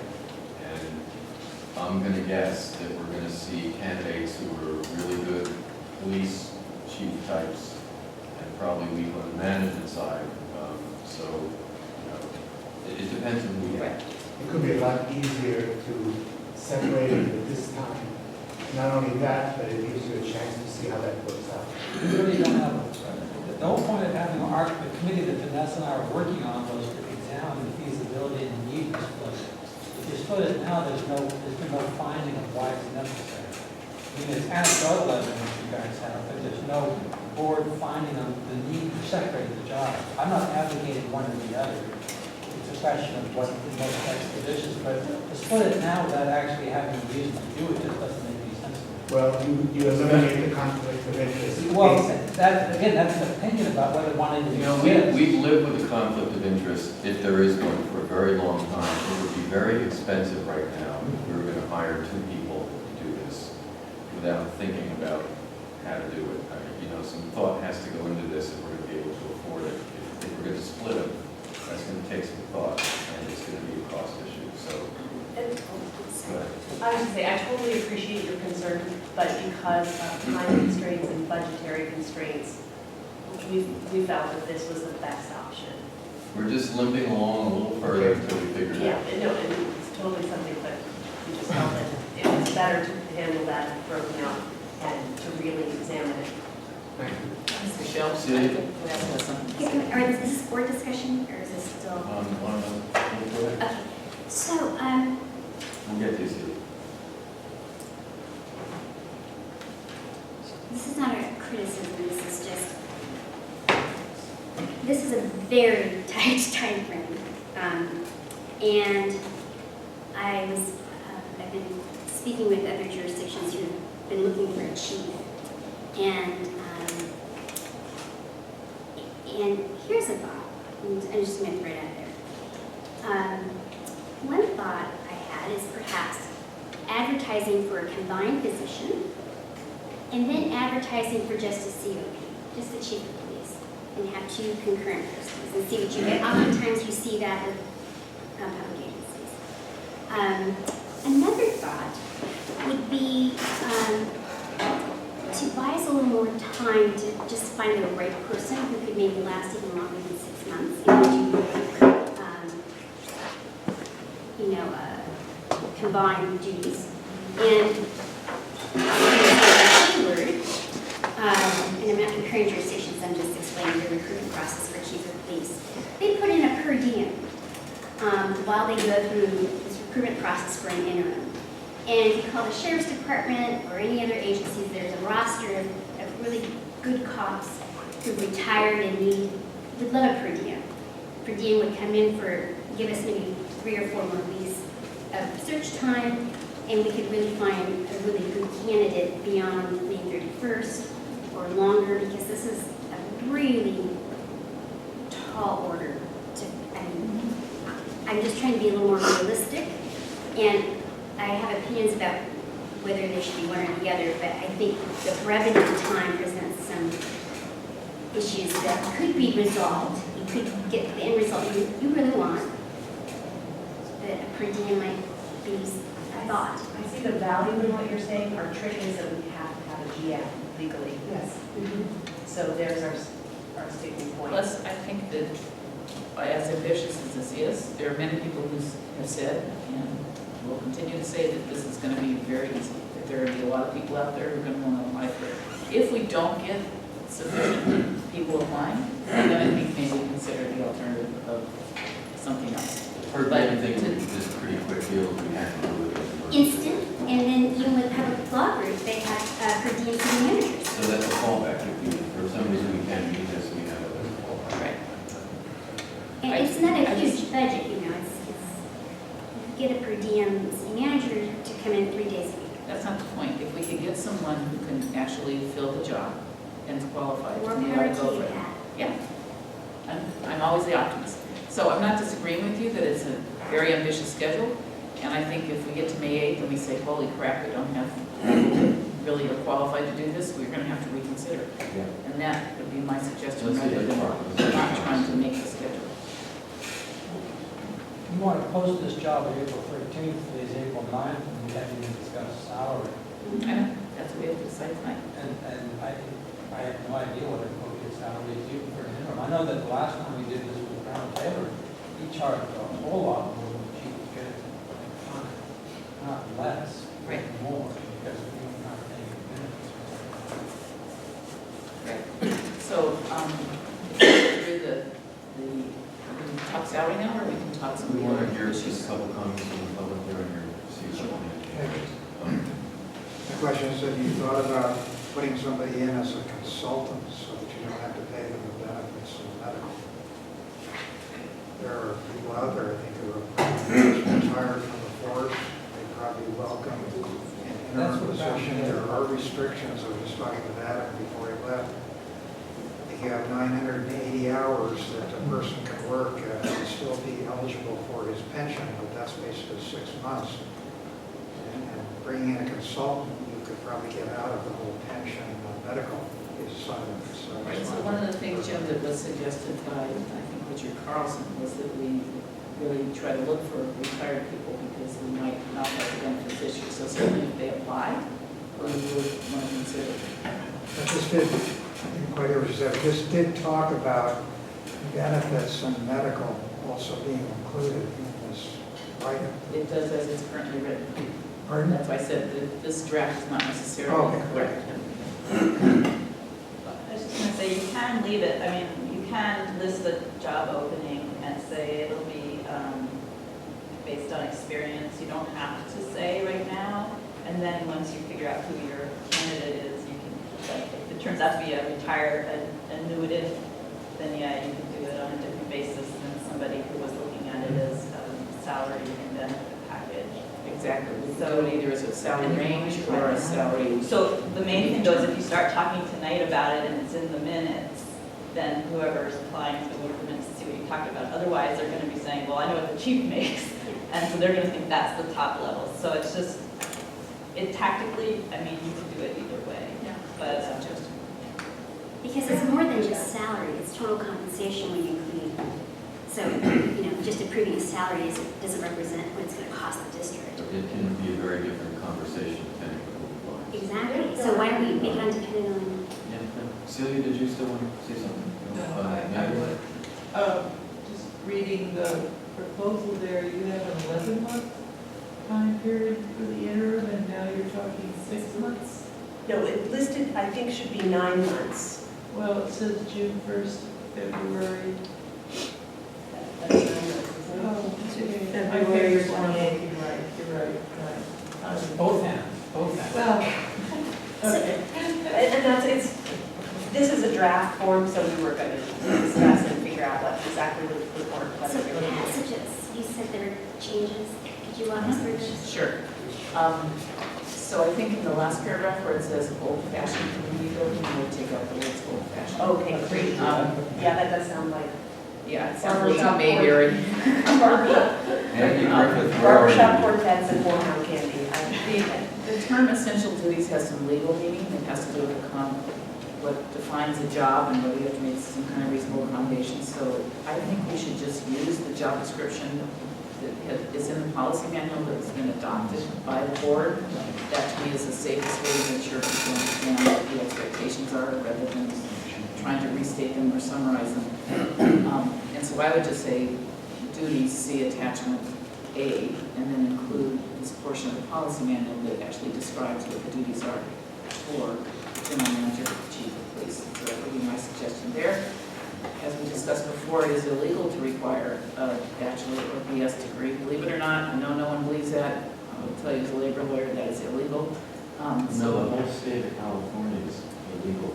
I know the state of California exempts itself from a lot of things, but it is illegal. Our outside counsel said that as well. No, I am not arguing. It is illegal. Do they have an exemption? I'm just curious, do they get some exemption? They usually do in equipment, unless you need No, a license. I know positions that actually Okay, require. so there's no reason to debate it All because right, I'm it's just curious illegal, if you okay? want to talk to You can say desire. They also don't pay people the way everyone else pays people, you know, that's That's just for sure. what they get to do. So it should say a BS degree from the present college preferred or equivalent experience. And that I'm sort of going to insist on so we don't get. Okay, but it is in our policy manual that says it's required, and then it also says master's degree preferred, so that will have to be an issue that we must address in the policy. We should definitely address that. It's interesting since it was approved by our outside council. Just a little note. There you go. The salary range, maybe we go with Gail's idea and just say the salary range is negotiable. I think that's great. And then that may discourage some people from applying. It may bring people who have false expectations. So, I mean, it's dicey, but we could put a lower range in and say from X up. I mean, we figure out a way to say that. Can you say just commensurate with education experience? Well, it's the same thing. I mean, if you don't state it, then some people are confused. But at that level, you should pretty much know what you're making. You know it's. Well, the range concept works for me, but I don't know if we're going to argue what the range should be. I have no idea what it is. Yeah, I have some documentation, but let's lay it, and I'm totally happy to build that as we go along. We'll see what we get. I mean, the market will tell us.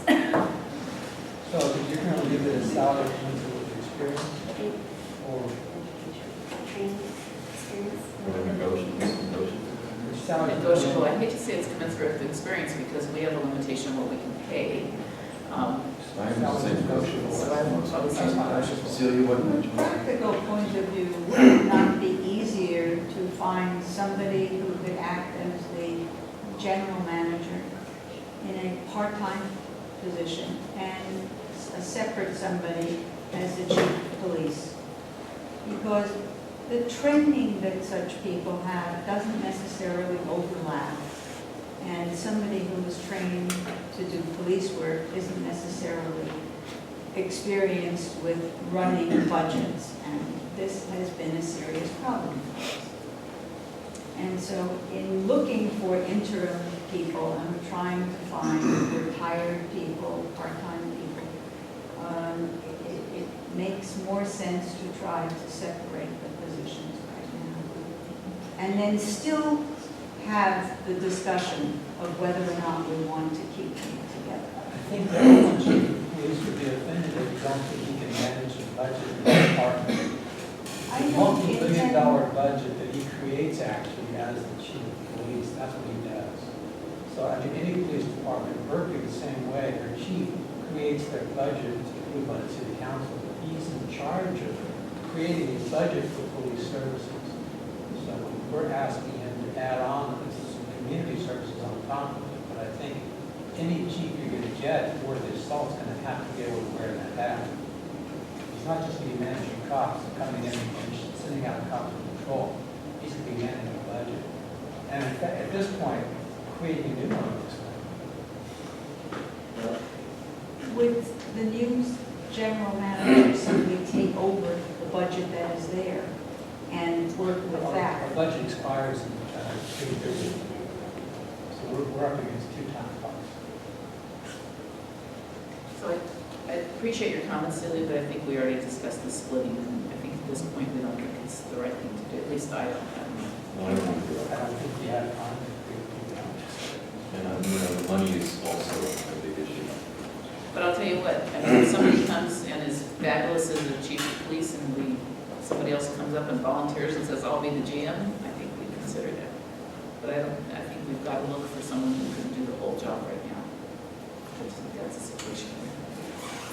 So what I would ask the board to do, if there are no more comments, is allow us to make the changes that we've discussed, run it by our general counsel, ask them for input, including on the salaries negotiable. They may have some other ideas there, and give Rochelle and me the authority to get this out by April 15th. Works for me. Michelle? Yeah, that sounds great. The only thing about, I'm fine with moving over the job description from attachment A, but do we want to, well, you and I can discuss it, we want to take out any part about budgeting initially because we're turning that over to Adam. But it sounds like we're going to be worrying about the next fiscal year, so. Yeah. So then we'll just let you guys proceed with what you're doing. Okay. And we'll do both. Well, do you want to adopt the schedule, or do you want to just say this is it? I want to give you flexibility. I said, I don't want to adopt the schedule because I know sometimes, I don't want, you're going to only have 4 weeks to do that and ask for more time. So I would rather give you flexibility in the schedule because you know the time, right? Is that fine? Yeah, let's still they're going to shoot for the schedule. Yeah. Fine. Okay, good. As a That's guiding, great. That's great. because I don't want, just, I need, we just need Perhaps we can just note that we're looking at May 11th as a Monday. estimated. Yeah, so that people are putting that on their calendars if they're thinking about, don't plan any parties for May 11th, please. All right, in that case, let's move on. What? I just simply say that Adam Benson's going to be doing the budget. No, I'm sorry, just, yeah. So can we move on to, I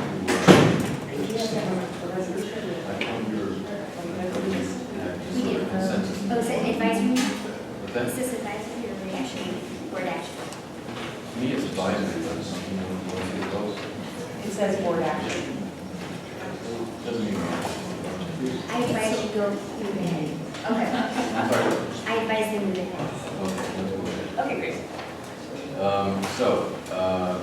Chief, we have some issues for you to brief us on here. Our new business item number 2 is the contract extension with ACMS for crossing guard services.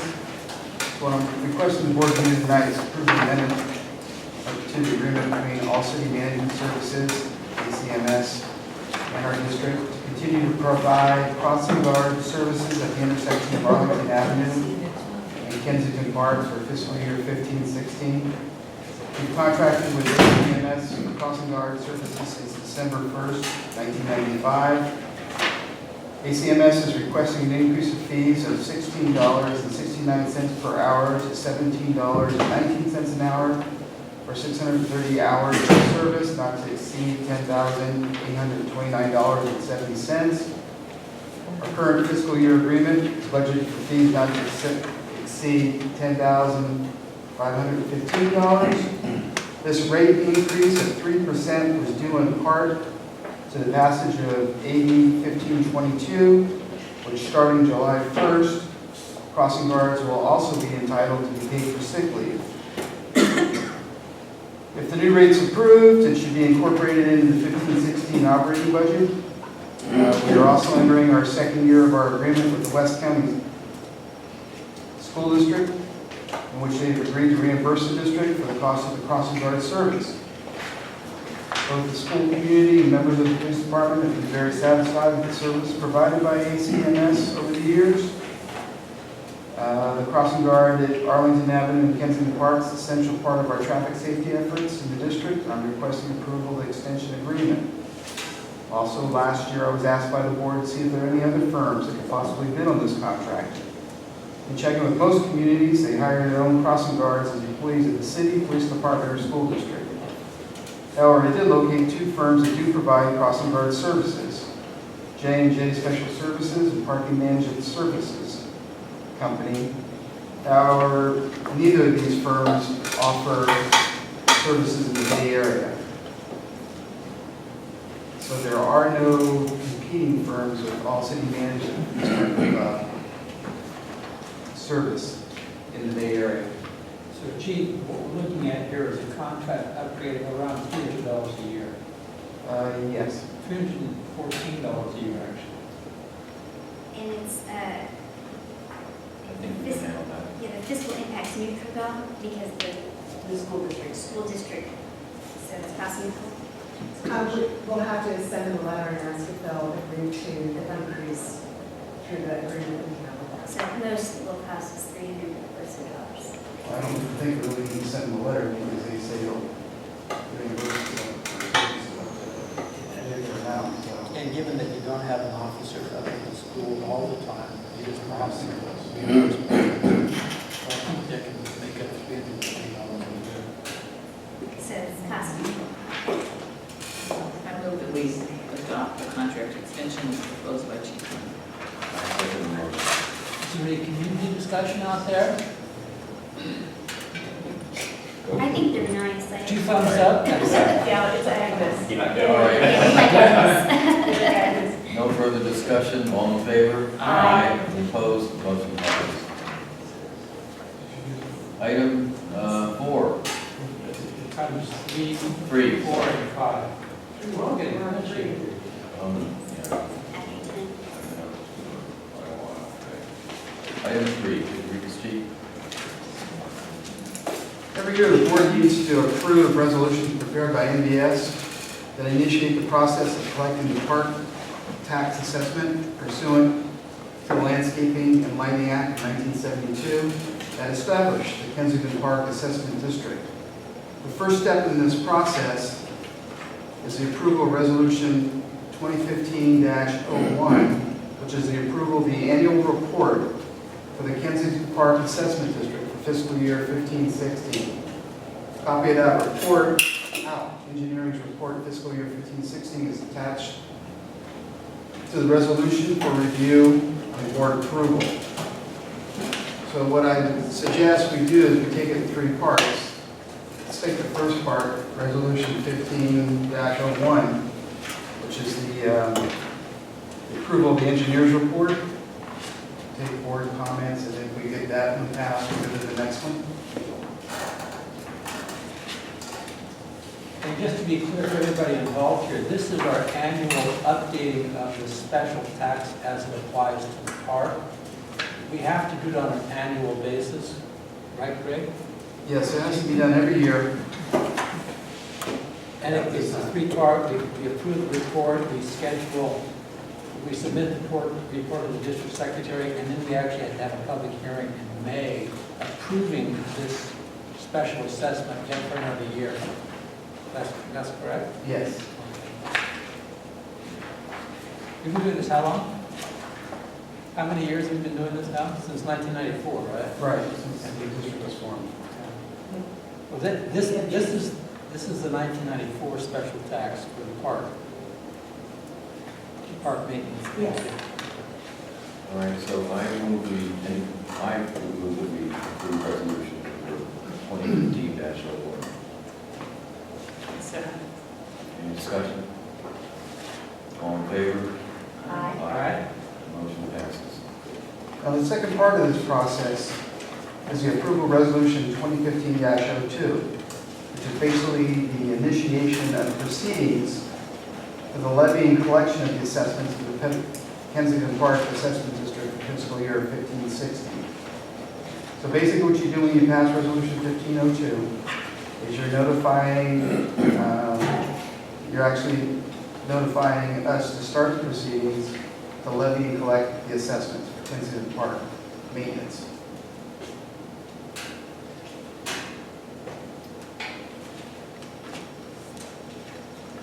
Well, I move that we approve resolution 2015-02. I second it. Any discussion? All in favor? Aye. Any opposed? Motion passes.